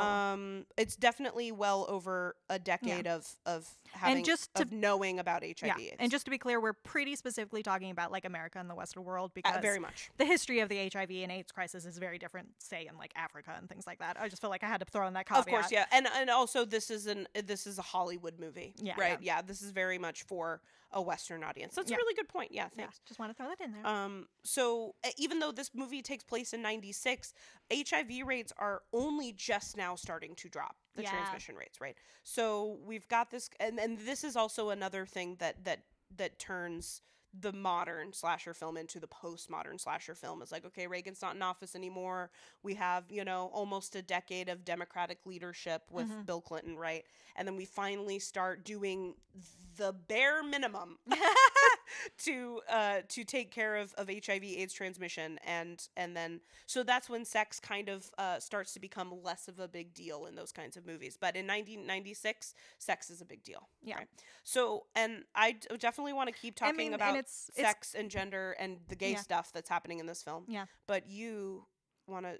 No, that's what I want to talk about. Corner. Let's do that. It's time for Literary Corner with Katy. Literary Corner. Okay. Yeah. No, specifically what I want to talk about is that this is obviously, I always talk about things as like a text, but it's a movie. But it's a text. It's a text. Yeah. And in this text that really delights in like explicit explanation for things. Like it's explicitly is like, here's the tropes that we're playing with. Mm-hmm. Here's Randy going to lay out exactly what's happening. Here's what our character motivation is, even if we get some different things. Here's what Sydney is thinking about her mom at every moment. Yeah. We have all these things that are explicitly explained. I think the stuff that remains subtextual is really interesting. And that's mostly the gay stuff. It's the gay stuff. But before we get to that, I just want to make sure that we're all on the same page about what subtext means. Sure. Yeah, good idea. I think we all do know, especially in terms of like queer subtext, that's become kind of a buzzword phrase thing. Mm-hmm. But to make sure we know, subtext is like the implicit or metaphorical meaning of a text. And this is really important for horror as a genre. It comes up a lot. Kind of as we were just talking about with how it's the Reagan administration really played a role in why slashers became so big because of these anxieties getting expressed. They were never explicit about like sex is bad and you're going to die because you're having sex. Yeah. But they were like, oh, these girls are having sex and now they're dead. what's that about? Like, they're not going to be explicit about it, but they're going to be subtextual about it. But this really has always been a thing with the horror genre. If we think about the word monster, it comes from the French word monstrum, which means etymology. Etymology. Right? Etymology corner. Etymology corner. Yeah. So the French word monstrum, which means like a bad omen. Oh, okay. So like specifically, I was seeing a lot of references to it in terms of like, you have a goat who gives birth to like a goat with two heads or something that like isn't viable and stuff, and that being seen as like a bad omen, that sort of thing. But also the connection between that and monster, something monstrous. Yes. Something that you see that's like freaky and weird and not natural. Right. That's where monster comes from. But before that, it came from the Latin word, I can't pronounce Latin, monere, M-O-N-E-R-E, which is like to warn, remind, or instruct. So it's like also the words that where we have like premonition comes from that, demonstration, monitor, like when you're monitoring something. These are all the same root, the same Latin root. Thanks, Latin. So the word monster is all about showing us something, a bad omen, but also like showing us through metaphor, through subtext, what we're afraid of. Right. A monster isn't just its own big scary thing. A monster is representational of what is scary to us. And now this is making me think of is the movies that are referenced in this film, right? And how they all seem to follow a basic idea, except Frankenstein. Frankenstein's kind of just thrown in there. It's certainly the oldest of these films, right? And I was doing some idea of like, okay, so what are these are horror movies, but what are the subgenres of them, right? And what I just wrote down for Frankenstein is monster. Right. Yeah. Well, and I think Frankenstein is actually an interesting one in terms of subtext. Because when Mary Shelley wrote Frankenstein, it has been like considered to be the first like sci-fi science fiction novel. There's some debates about if it was actually the first or not, but it was definitely up there as the first science fiction novel. And whether it's not, it's a great horror story that is dealing subtextually with anxieties around modern scientific advancements and like where ethics and religion fits alongside that. What is the role of man and what is the role of God? And this idea of advancing scientific discoveries alongside the 90s when we started to have cellular phones, cellular telephones, and all this sort of ramping up of new technology that happened. Yeah. I think Frankenstein actually fits in subtextually really well. Subtextually, I mean, also then to talk about like fears around sexuality. That's why we see a lot of like vampire stuff and how vampires tend to. Oh yeah, there was like a whole subgenre in the 70s about lesbian vampires. I mean, that goes back to like the 1870s with the book Carmilla, which was it actually predates Dracula as like a vampire novel. Yes, yeah. And it's about a literal predatory lesbian, which is a common trope about how lesbians are big and scary. However, now is Carmilla? Was it written by a man? Sheridan Le Fanu. Yes. So is that a guy? I don't know. Sorry. Right, and that's the really big criticism of the 70s lesbian vampires. It's this male gaze. There is the male gaze, it's directed, written, produced by men. Yeah. Because the fear is, here are these women who don't need men. Yeah. And who are even violently opposed to men. Right. And coming out of the sexual liberation movement. And like that particular wave of feminism. I get them all confused, whichever number feminism that is. Second wave, right? Yeah. That idea. And so like we get that all the time with all of our classic monsters. We get like werewolves as like the classic.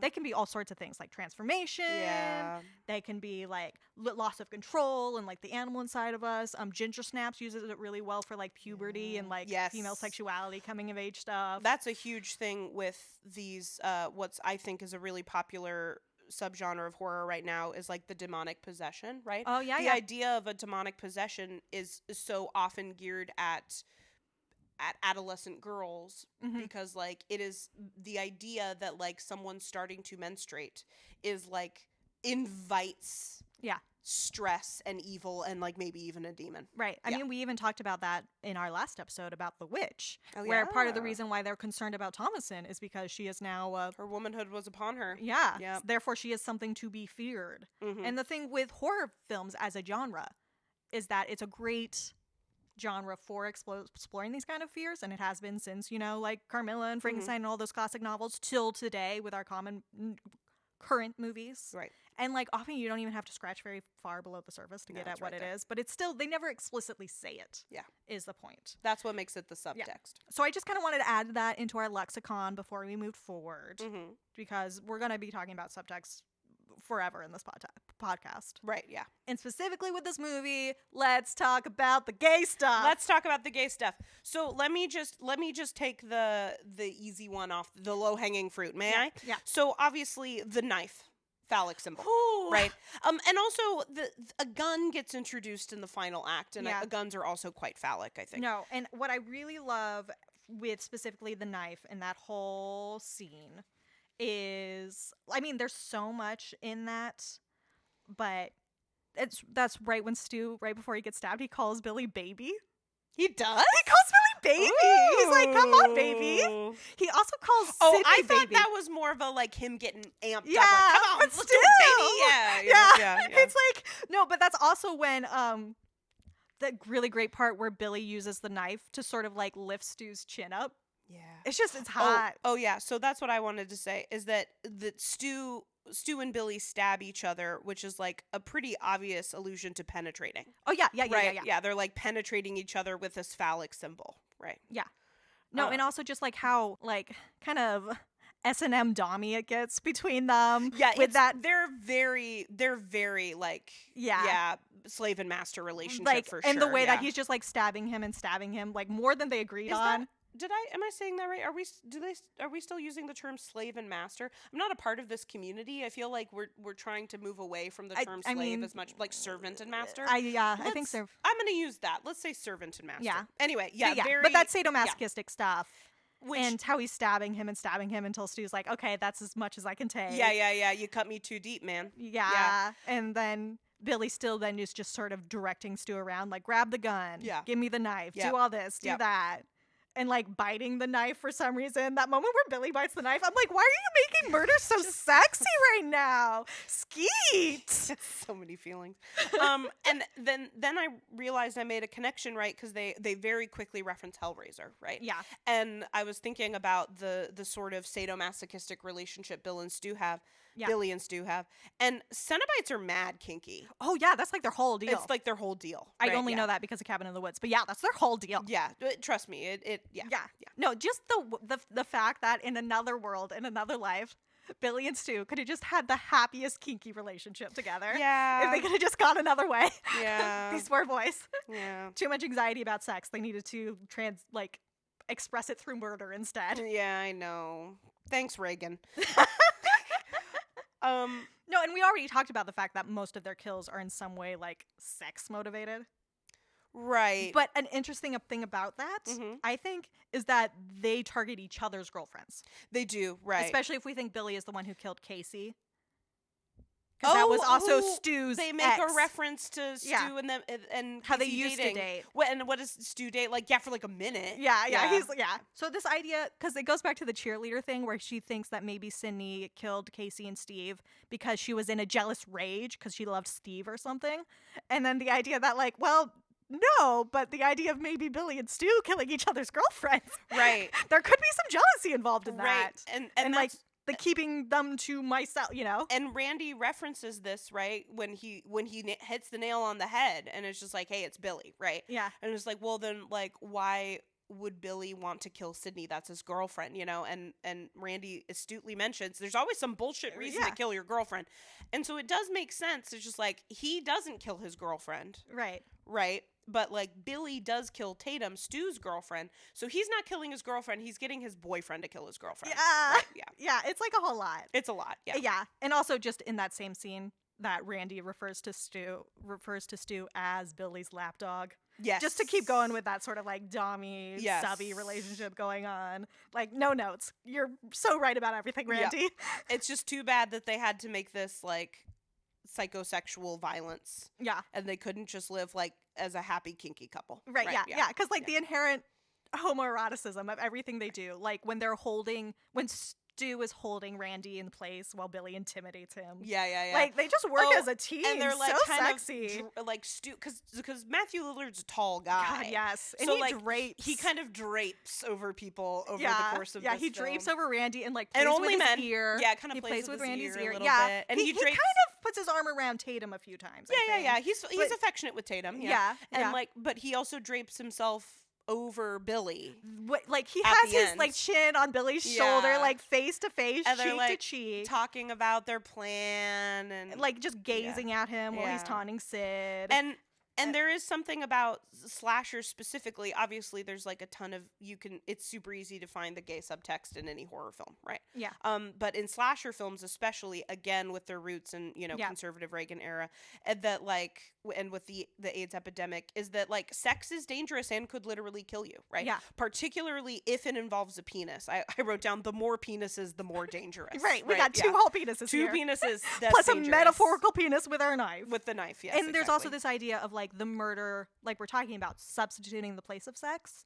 Yes. How we know immediately after, we already talked about this, immediately after they do the first kill we see, Casey and Steve, they both immediately go to their respective girlfriends to go either have sex or try to have sex. Or, well, to establish an alibi. Right, to establish an alibi, but also to, like, subtextually establish their heterosexuality. Yes. And, like, distinguish themselves, like, distance themselves from each other and be like, no, I am in this pair. It is Billy and Sydney. Yes.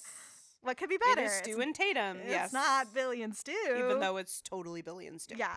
I also actually really love, just going back to how Stu is a little bit bad at things. He's not good. It's weird because we explicitly get mentioned to, like, the idea of the murder-suicide being Stu's idea. And honestly, I love that part because Billy kind of looks at him like, yeah, that's my boo. He came up with that idea. That was his idea. Good idea. So, I didn't even have to tell him. Yeah. So, like, there are these moments where, like, Stu has these, like good ideas. But, like, he's just so bad at keeping things under wraps. Yeah. Like, and there's the scene where it's all five of them talking about the murder the next day at school. That scene is great just because they're all sort of talking about, like, well, who could be the murderer? And Stu does a really bad job of convincing people that he couldn't be a murderer. But what I really like about it is that he gets so obsessed with the idea of, like, men being big, strong, manly killer men. Because Tatum's like, well, it could be a woman. Nobody saw them. It could be and he's like, no. It's a guy. Yeah, it was a guy.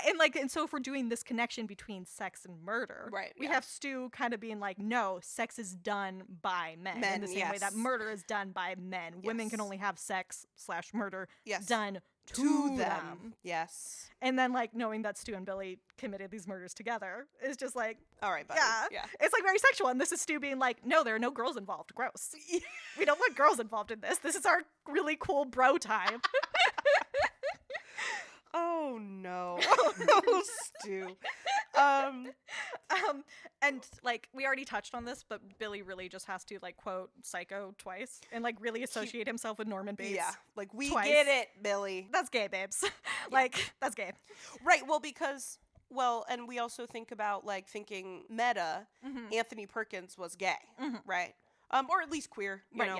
Yeah. This is always like the hard time I have with things is like when we think about like gay stuff in the past. It's just like, well, we don't know how this person would identify if they had today's language. Like, so saying gay might be a little oversimplistic, right? You know. So we're acknowledging our oversimplistic, like the same actually even with us talking about Stu and Billy and their like subtextual gay relationship. Yes. I think Stu in general, we can actually talk about this right now. Stu in general has like mad bisexual energy. Crazy bisexual energy. No, I just wanted to say I do want to talk about the bisexual energy. Yeah. I always do. But I think also you're absolutely right when you were talking about Stu like telling Tatum no girls involved, right? I think this also is rooted in misogyny, right? And I think the misogyny also comes up for Sydney, right? It's like it's her fault, it's her mom's fault, right? It's always a woman's fault, whatever happened, and Billy even like blames Sydney's mom for his mom leaving, right? And I was like, you're a kid, you don't know anything about the ins and outs of your parents' relationship, right? And why not blame your dad for cheating? In the first place. That seems like a more obvious step, but whatever. But no, it's always a woman's fault. And that is kind of the thing about, not to like diss on cis gay men, but there can be a sort of sense of misogyny in that environment a lot of times. Absolutely. And also a thing about, and on the reverse of that, this very like cis heterosexual dude zone that can get like very misogynistic to the point of being kind of gay, where it's like girls suck, men are the best, and it's like, I just want to hang out with my bros. Saying that, tell me more about what you think about men. So yeah, but Stu, like has that kind of more bisexual energy, very much, yes, because he does seem to have some interest in Tatum. Oh, he's into Tatum, and you know what? Don't blame him. Yeah, Tatum's great. Yeah, she's perfect. Yeah, honestly, love her. Yeah, gone too soon. R.I.P.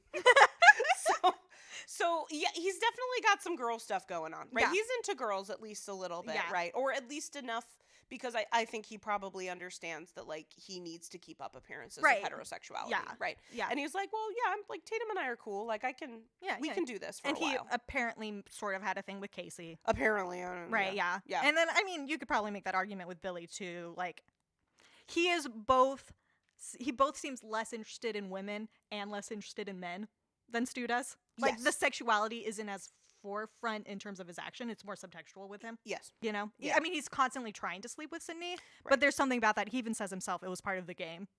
It's not really about the sex itself. It's about the control. Yeah, the control and then, of course, according to the slasher movie rules, once she's not a virgin, you can kill her now. Yeah. Right, yeah. And I think we do need to touch on what you wanted to touch on, the idea of the, like, psycho, depraved, bisexual killer trope. Of which I feel Stu is pretty neatly defined. Yeah, I mean, we don't get it explicitly, but, like, subtextually, just the way that he's hanging off of Billy. Yeah, he likes to hang. He likes to drape. He likes the penetration. He's getting penetrated by another man. Yeah. Like, okay, we see. And also penetrating another man. Yeah. And this is a common trope in films and in... I mean, it really goes back to, like, pulp novels when you couldn't have gay characters or queer characters in books and films unless they were, like, explicitly evil or, like, had some sort of tragic end, which gets us into, like, bury your gays tropes. Or, like, would this also be correct? Or if they, like, somehow, like, repent. Yeah, maybe. But often that repent would be through, like, a sacrifice or a suicide or something like that. Yeah. So it'd still be, like, something tragic. Or they would just be straight up evil. And that this especially happened. It happened with, like, gays and lesbians, too. But with the bisexuals, with the idea of them being, like, too much and greedy and just hungry and like, how they don't consider anything taboo. They'll sleep with anybody. And that also means that they don't consider anything else taboo. So why would they care about killing? Like, it immediately goes to, like, they have no boundaries at all. Right, yeah. And so we have a lot of classics. We've already talked about Basic Instinct and how Sharon Stone kind of is like a quintessential bisexual psycho in that. And just to give some more examples so you know what we're talking about, I'm a big comics person. Yeah, so like comic books. Harley Quinn in DC, she's a psycho bisexual. Yeah. Mystique in the Marvel universe. But then it also comes up a lot with vampires. Like, I feel like all the vampires in True Blood were, like, bisexual and also murderers. Right. In Buffy, Angel and Spike, I think, both separately talk about sleeping with men or, like, with each other. I have not watched that show. Yeah, I'm pretty sure that they reference having a relationship with each other. Or, like, they're kind of vague about it. Okay. But, like, and also, like, the first time we get hints that Willow, who's a human character, is gay, she ends up being a lesbian, isn't until we see an alternate version of her who is a vampire, and that's the first time we see her express her sexuality. I see. And I think Xander, when he's like, quote, like a vampire in an alternate universe, he's like bisexual too. So it's like a thing. We get that in The Hunger with Catherine Deneuve and David Bowie. And just to give one more modern example, in terms of film, Allison Williams' character in Get Out. We just, like, they have to have a moment of a brief reference to, here's at least one woman that she seduced to get into this situation. Yeah. And it's unclear if she actually likes either men or women, but she's aware that she's going to use her bisexuality to, like, seduce these people and use it as a tool for her evil ends. Right. And I also think because, you know, who watched the Purge TV show? We did! I think just us. I think just us. Just us. And this is a thing you'll learn about Katie and I, is that we are huge Purge fans. Purge fans first. Horror film fans second. Well, Katie feels that way, yes. I'm a huge fan of that series, and we love Purge. I'll die on that hill. I have Purge is a great series. A lot of my friends say, "Oh my gosh, Purge is so stupid." It's like, no, it's actually fantastic, and here's why. And we will, in due time, we will get to the Purge series. The TV shows, however, the second season wasn't bad. There were parts of the first season I liked too, but there's a part that I very much did not like. Unfortunately, I think it cannot. The first season cannot be redeemed because there is a couple in an open relationship, and they're terrible at being in an open relationship. Yes. And they introduce another woman into their lives, right? Yeah. And she is, I don't even remember her name. It was Lily or who Lila cares? Stanton. Oh my God, I can't believe I remember that. It's because Lila her name Stanton. was Lila, and that's my cat's name. And I was like, how very dare you co-opt the name Lila? And she is a huge psycho-bisexual. Like, she's trying to kill the guy. She, the woman is pregnant, and she, like, mentions that, like, it's her baby. Yeah, like, I think she's a hot mess. That's kind of where we're going with the psycho-bisexual. I feel like we've gotten to a point where it's like, we have a lot of TV shows now, actually, where it's like either we don't mention bisexuality or like everybody's bi and it's like cool and it's fine and everybody's bi. So like we've gotten a lot more, like the tropes are still there and the stigma's still there around bisexuality, but not in the same way it was. Yeah. So we've transitioned to like polyamory, right, as the location for where we're going to have the psycho-bisexual show up. Yeah. Like it was in that, it was in Why Women Kill, literally the same storyline. Oh, okay. Open relationship, these two people and this couple. And a new girl comes in and is a murderer, like a psycho and jealous and stuff and like wants to kill people, you know. And so anyway, that's the psycho-bisexual, just something else to add to our lexicon. And Stu is one. Yeah. I think I think I totally agree with what you mentioned, is that Stu does seem a little bit more motivated by sex. Yeah. I mean, he's down to like murder some people, don't get me wrong, but I think like sex is a bigger motivator for him, whereas like sex is just part of like the larger game for Billy. Yeah. Billy is just about like getting revenge, getting control over everybody. I feel like he thinks his life is very out of control since he lost his mom. Absolutely. So like this is his way of regaining control. He's a teenager. His boy. Life is out of control. Yeah. Absolutely. Shit's getting wild. And of course, they're teenagers. Of course, they're thinking about sex. Of course, yes. Oh my gosh, yeah. This kind of goes to Stu's motive as well, because what he actually says his motive is peer pressure and that he's too sensitive. He's too sensitive. And I just want to talk a little bit about how far too sensitive. He's far too sensitive. Yeah, the poor baby. And going back to that kind of dommy subby thing. Yeah. But also going to the idea of like folie à deux. Yes. I can't speak French. I'm doing a lot of French this episode. I always said folie à deux. Folie à deux? I think that's right. Which is also, may I just say, the title of my favorite Fall Out Boy album. Okay. Folie à deux. That's a good name for an album. It's a great name for an album, and it's a great album. Yeah. It was folie à deux, or like shared psychotic disorder, was a disorder in like the DSM-4, but I don't think it's recognized anymore. I think we're done with it. And I'm not actually interested in getting into the psychology of it. I'm more interested in it as like how it's used in fiction and how it's used here. Yes. And like it's often represented with like a dominant person, the inducer, who like has a delusion that they're putting onto the other person, who's often very like dependent and susceptible to like peer pressure. Yeah. You know? And I just feel like that's very Billy and Stu, and this idea that like things could have gone different if they'd never met each other. Like they're a bad influence on each other. And that automatically makes me think of Harris and Klebold, the two Columbine shooters. Oh, yep. Very similar thing. Like if they had never met each other, their lives would have gone a completely different way. But we just had like one like suicidal depressive and like one. I'm kind of going back and forth on the use of the term psycho and sociopath. Like I don't know how I feel about those. Yeah, I feel weird labeling anybody in general unless we're talking about like fictional characters. Exactly. These are real human beings who did real things, right? Yeah. And that's the other thing I mentioned is like not only is this movie pre 9/11, it's also pre Columbine. Yeah. Right. Yeah. When we think about like teenagers exacting revenge and murder on other teenagers, right? That's the very same thing with Eric Harris and Dylan Klebold. Yeah. Was like this, if these two hadn't met each other, they would have just led completely different lives, but like they got together and like they fed off of each other's insecurities, and then we get Columbine. And I can see a world where if Stu and Billy weren't there to sort of like encourage each other, these things, like I don't think like Stu would have had no reason to do most of these killings. No. The motivations weren't really the initial killings, like Sydney's mom and stuff. Yeah. But I also think Stu has been like really important as support for Billy. Yeah. That Billy would not have been able to pull these off without having that support there. Yeah, he needs somebody else. Yeah. Yeah, needs somebody to boss around and also apparently somebody to come up with some pretty good plans. Apparently Stu's a plan guy. But then also not executing them well. Yeah. It's very interesting. I love that for Stu. But I also want to go back to like Billy spends a lot of time comparing himself to Norman Bates and Psycho, but I think the better Hitchcock comparison that they do not mention would be Rope. Very much so. And again, as I mentioned off mic, Billy and Stu are not watching Rope. Yeah. Yeah. And how I think that may have been probably because it'd be a little too on the nose. Like I think it would have been a little too close to the bone for them to actually watch that. Sure. The original play that it was based on the homosexual relationship between our two main killers in Rope, the play, it's explicit. They are text. Gay. In the movie, Hitchcock movie, it's more subtextual. I feel like we do have to say that it's based on, to an extent, it's based on Leopold and Loeb. Yeah. It's very much fictionalized, and like mostly they just take the Ubermensch thing. But there's also some like queer stuff and some folie à deux going on with Leopold and Loeb. Yeah, and Leopold and Loeb are definitely, there's definitely a sexual aspect to their relationship. Yeah. I wouldn't call them a couple. Yeah. Right. Yeah. But it's very like dom sub. Yeah, very much. It's that same sort of idea. So that's what's coming into this idea, this like characterization in Rope, the movie and the play. And it's very subtextual in the movie. But like, I just want people. This is a little homework assignment for you at home. Watch the opening murder in Rope. Okay. Have you seen Rope? Actually? I haven't seen. We Rope. should watch Rope. We should watch Rope. Yeah. Like I'm not coming up with this. People all over have talked about the opening like murder scene as being subtextually a sex scene.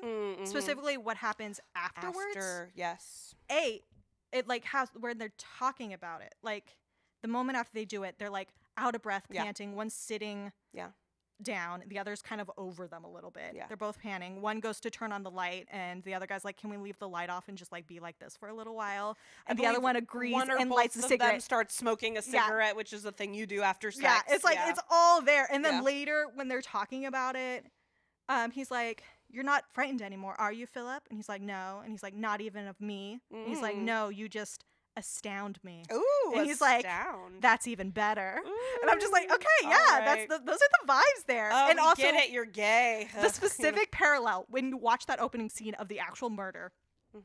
I don't know which one is which because it's been a while since I watched it. Philip and some other guy. One of them is holding the guy in place while the other one is in front strangling him. Yes. And just compare that to Stu and Billy holding Randy in place. Yes. It is the same blocking.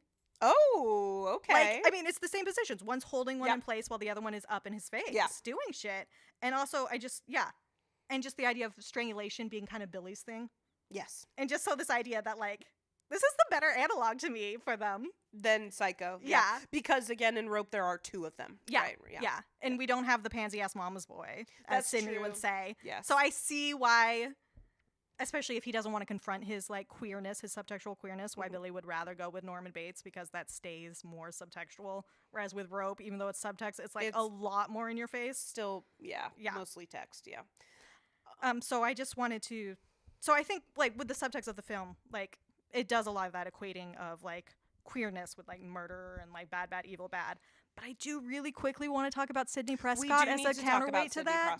Can we do that real quick? She is our final girl, and I feel like we've mentioned her, but we really haven't dove deep. Yeah, let's talk about Sidney. Because there's this interview that Kevin Williamson did with The Independent. Who's the writer? Yes. Of this script. Yeah. And who also played a part, he wasn't the main writer, but he played a part in the Scream that came out most recently, Scream 5. Scream 5. And so he was giving an interview about that, where he's talking about how he really drew on his own queerness in his love for horror and how that really fed into that. And he says, quote, "As a gay kid, I related to the final girl and to her struggle because it's what one has to do to survive as a young gay kid too. You're watching this girl survive the night and survive the trauma she's enduring. Subconsciously, I think the Scream movies are coded in gay survival." Okay. And I just think that's a really interesting idea. If the writer says it, then it's true. I mean, he's the one who wrote it. He did write about it. Yeah. And it's just this idea about how Sid is like, she's unable to trust anyone. She feels like she's really isolated when we first meet her. Yeah. She like doesn't know if she can trust her boyfriend. She doesn't want to sleep with him. She's feeling weird about it. She's questioning who her mother was. She's questioning like if she really saw what she saw. Right. She's like at this place where she's so confused that she can't even trust herself. And just like there's something very queer about that. Yeah. Especially in like this 90s era. Yeah. This isolation and this fear and like not being able to figure out what people's sexual desires really are or like what my own sexual desires are and like and also the main example of female sexuality she has is her mother's and her sexuality got her killed. Yeah. Right. Yeah. So she has all these lines about how she's like kind of, I don't know, undersexed. Where like Billy's like, I have a girlfriend who would rather accuse me of being a psychotic killer than touch me. And like she says herself, she calls herself sexually anorexic. Which is such a thing to say. There's a lot there. However, you know, I have a girlfriend who would rather see me as a psycho killer than touch me, right? It's just like, okay, then just break up. I know. Like, God, Billy. You're 16, 17. Just break up. Yeah. It's not working. Just break up. Ugh. And also, I loved Tatum, when Sydney is like, who wants to put up with a girl who's sexually anorexic? Tatum's like, well, then fucking get rid of them. Yeah. It doesn't matter. It's your sexuality. Yeah. Do what you fucking want, girl. But also just like these subtle, also kind of like gay references with Sydney of like, well, we actually already talked about how she looks like she is not enjoying that sex scene. Yeah, But the more subs. Also, it doesn't look like it looks like two people losing their virginity, and that it looks like neither of them know what they're doing. Yeah, though. Yeah, according to later Scream movies. Okay, Billy has had sex. That's true. Retcon. That's true. Billy has sex with someone else. Yeah. Also, like I said, that doesn't mean he knows how to do it. Oh God, no. Yeah, a teenage boy in like the night. No, he doesn't know what he's fucking doing. Anyway. No. I mean, yeah, he's getting a girl pregnant by accident. He doesn't know what he fucking doing. Yeah. No. And then, yeah, comparing her to Jodie Foster. I don't know. That's gay. And also, her obsession with the Indigo Girls. She loves the Indigo Girls. She's got an Indigo Girls poster on her bedroom wall. But I don't know. I just think that she makes a nice counterweight to, like, this homoeroticism of Billy and Stu, and then, like, this other thing where Sydney could be a representation or, like, a comparison to queer survival, according to our writer. And like I don't know what to do with that, but it's interesting. Yeah, and I think that the character development and like the understanding of how the character of Sidney Prescott evolves over the course of the franchise is really interesting. I loved her in Scream 5. Yeah, I did too. She was so badass. She was. Yeah. I also think that there was room for her to be a late in life lesbian, and they did not take it, but that's okay. They did not take it. You're right. Well, though, you know what? Yeah. Now, spoilers that Gail is single yet again. I don't know. Sydney and Gail, they always work well as a team. They do work well as a team. I don't know. I think about as they're both adults, but I think about them meeting when Sydney's a child. No. Also, Sydney deserves somebody who's like not a part of her like really traumatic childhood and like all of that. So I just want to mention one more thing that I just absolutely love to like really put a bow on the self-referential horror of it all is that we have what I consider a play within a play. Yeah. At the party, they are watching Halloween, and we actually see scenes from the original 1978 Halloween, right? And it's really interesting to see the parallel between what's happening in the movie versus what's happening in Scream, right? Yeah. In quote unquote real life. And like as Randy is saying, look behind you, as Ghostface is behind him. However, that's not good advice because he doesn't look behind him and he stays safe. Right. Yeah. I mean, he's not going to die because he's a virgin, but like he isn't attacked because he doesn't look behind him. Right. And because Stu gets distracted by something else because Stu cannot stay on task. Yeah, he can. he needs to come up with a plan, but he cannot execute it. Yeah. So. Yeah, we see those parallels, right? And then Stu, the way Stu dies, or like he might already be. No, he's not quite dead yet, but he's on the ground. He's in pain. He's in bad shape. It's looking bad. It's bad. Yeah, he's already been stabbed so many times. He's lost a lot of blood. Yeah, his blood pressure is really, really low. That Sydney like pushes that gigantic TV showing Halloween onto his head, right? And so I also really like that because there is also making references to horror movies and that like she says that Billy and Stu have watched too many horror movies, and so like he's killed by a horror movie, like that's pretty cool. And like this technology of a TV to like be able to rewatch horror films that you would normally just need to like go catch at a theater again, And also kind of like an interesting tension between Sydney sort of being like, I don't like horror movies, I'm not interested in horror movies, being our girl who survives, right? Yeah. She doesn't have the information that Randy has, but she still manages to be our final girl. Right. And also the idea that she actually gets help from a horror movie to do the final kill. Yeah. Well, not the final kill, but to kill Stu. Yeah. But then has to have her explicit, like, not in my movie when she kills Billy. But like she plays back and forth between, am I a final girl in a movie or am I my own person? Like there's just a lot of interesting stuff with Sid as a final girl and like what she can represent. Yeah, and she states that like she doesn't want to be in a horror movie. She's like, can't I be in a rom-com? Yeah. Or a porno, she says, looking porno. Very uncomfortable to be saying that. I know. God, poor girl. And so I also can't help but notice, and I'm going to use the word quintessential 2 more times, okay? So Halloween is the quintessential modern slasher, right? And Scream, obviously not at this point, but ends up becoming the quintessential postmodern slasher. So, like, we're continually making these references and, allusions, right, to Halloween. Here I go again. The quintessential slasher film to, like, a new generation of slasher film. Do we want to talk about how we would survive a slasher? Yeah, since we're talking about quintessential slasher shit. And we're talking about how Sydney feels like, she doesn't want to be in a horror movie. She doesn't like horror movies. She wants to be in a rom-com. Right? And she sort of goes in between doing the things that girls typically do in movies, like running upstairs. She does. She runs the and being wrong our direction. kind of like virginal girl, but then actually she loses her virginity, but she has this weird relationship with sex that's like kind of different than normal final girls, and like how she just like she goes back and forth between, like, she doesn't follow the rules of a horror film, and then sometimes she does. Right. Yeah. And like, what are those rules? How do we survive? Right. How do we? So we don't get to pick our genre, which I think is something Billy says. Yeah. We don't get to pick our genre. Yeah. Life's all one big movie. We just don't get to pick our genre. So let's say that our genre is a slasher film. Yeah. And just to be clear, we're saying, how would we survive in a slasher film, not if we were in a situation where there was an actual killer and this was real life. I'll start. Yeah. I'm 100% using the buddy system. Oh, God, yes. I truly believe in the no splitting up, right? I also think, to add on to that, if I can. Yeah. I think it's important to not get too paranoid about people. And to there's an extent to which not trusting somebody could save you. But I think often you get into more problems when you have suspicion towards everybody and don't have anybody you can trust and turn on each other, because that's when you start to split up. And this makes me think of Bodies. I was thinking of Bodies too, where it really comes into play. And there's actually another thing when I was thinking of how would I survive a slasher film that made me think of Bodies. But before that, also I would make sure the doors and windows are locked. Always. I mean, that's true always. Yeah, like... Casey, what are you doing? Yeah, Casey, only once she becomes truly scared, she starts locking doors. And I was like, it's too late now. Yeah. It's too late. You needed to lock those doors 10 minutes ago. Yeah. Yeah, maybe 20. I mean, it turns out that they weren't in the house, but still. It doesn't matter. Those should have been locked. But also her house had quite a lot of, like, glass windows, like a lot of glass. So it was bad either way, rough, honestly, yeah. Make sure I'm in a place with very few glass windows. Yeah, I mean, that seems standard. I also mentioned that I would definitely be wanting to avoid public gatherings. Right? That's right. I would avoid that. You want the party. A small group. Yes. Your core people who you do feel like you can trust. But if that couldn't be avoided, I'm definitely continuing to use my buddy system and staying in the most populated place of that party. I'm not going into the garage to get beer. Yeah. I'm not going into a bedroom to have sex with my boyfriend. God, no. I am staying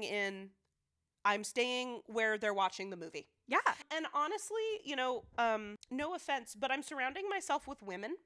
Yeah. Again, the more penises, the more dangerous. Yes. To be a little bit gender essentialist. Very gender essentialist. But but slasher movies tend to be. Nothing for, trans people and gender nonconforming people who happen to have penises. Like, it just, in these films. Yeah.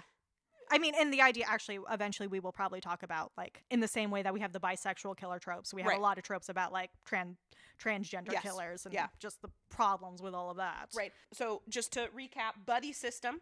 Mm-hmm. I want as many women as possible for my buddy system. We're all going to make sure that the doors and windows are locked and secured, right?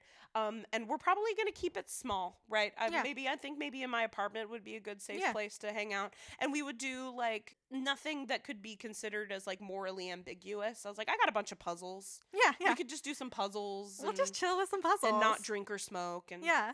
So that's how I'm surviving a slasher film. Okay. Yeah. Mine are a little more surface-based, I think. I don't think I have as much of a reference pool to take from as you do. That's okay. I think I'd want to be a brunette. Really good point. And this is the thing, is that I am a brunette. Yeah, right? yeah. So it's not something I think of. It's my privilege as a dark-haired person. Yeah, us blondies really gotta watch out. You really do. Tatum. Yeah. Tatum. I mean, and it's like a big point to go back to Cabin in the Woods, where they make her dye her hair blonde when she's going to be the whore. Yeah, to make her Jules. ditzier. Yeah. Like, that's how they do it, is the That's dumb blonde true. thing. And, like, I just think that there's an equation with blondes. Yes. And being the whore or Yes. being the first kill. Yes. And I feel like redheads probably aren't super safe either, just guessing based on tropes around redheads. You definitely want to be a brunette. You're right. Yeah, brunettes are going to be safer. Yeah.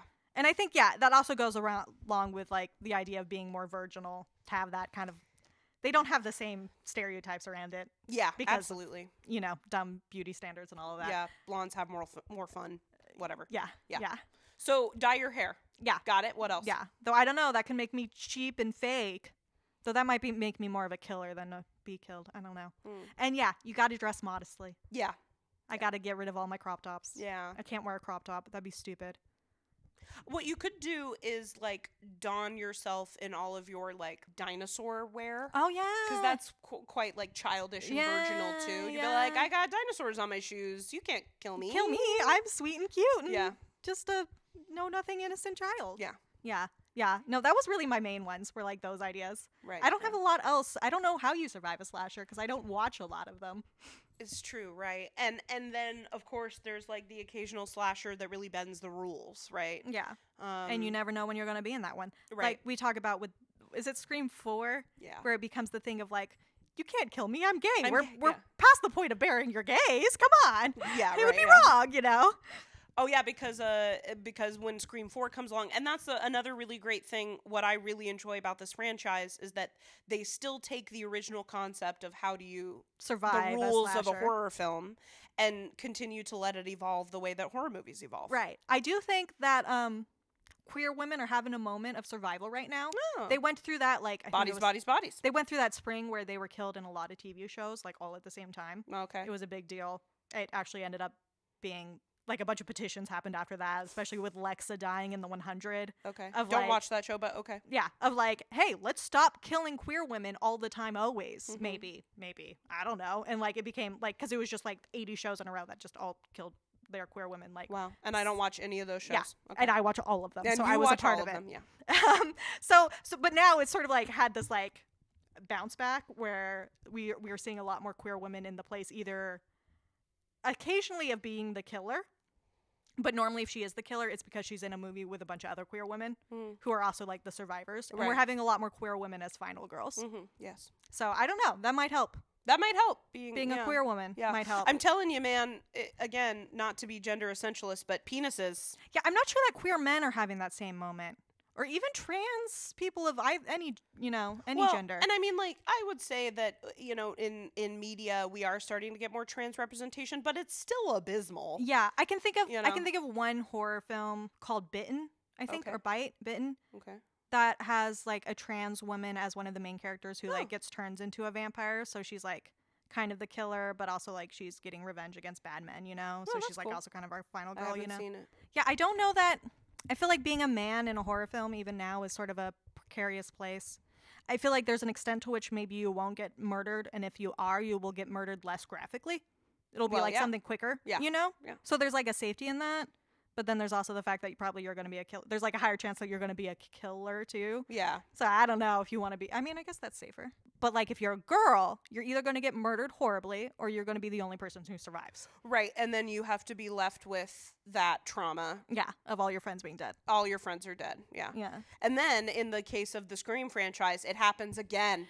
Oh, Sid. And then again. Oh, Sid. Yeah. Yeah. So, and I'm actually really looking forward to, obviously it's not at the top of the list, but eventually we will make our way through all of the Screams. All of the Screams, right?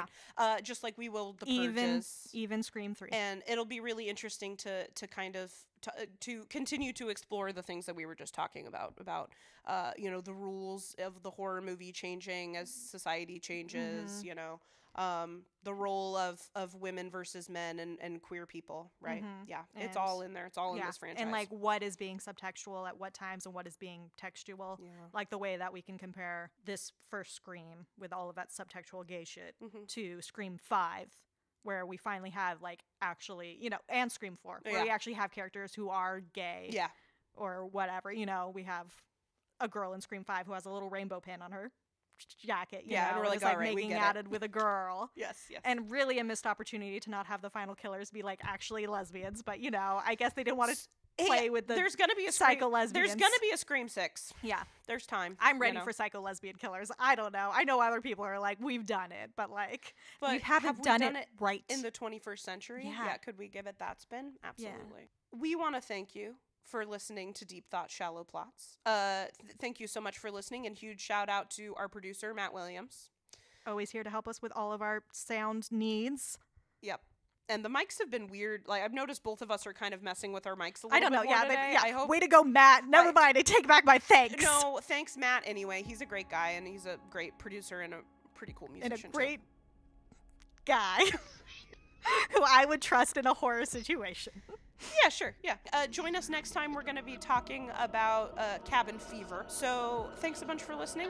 And, don't forget, there's always some bullshit reason to kill your girlfriend, but you should probably just break up with her anyway.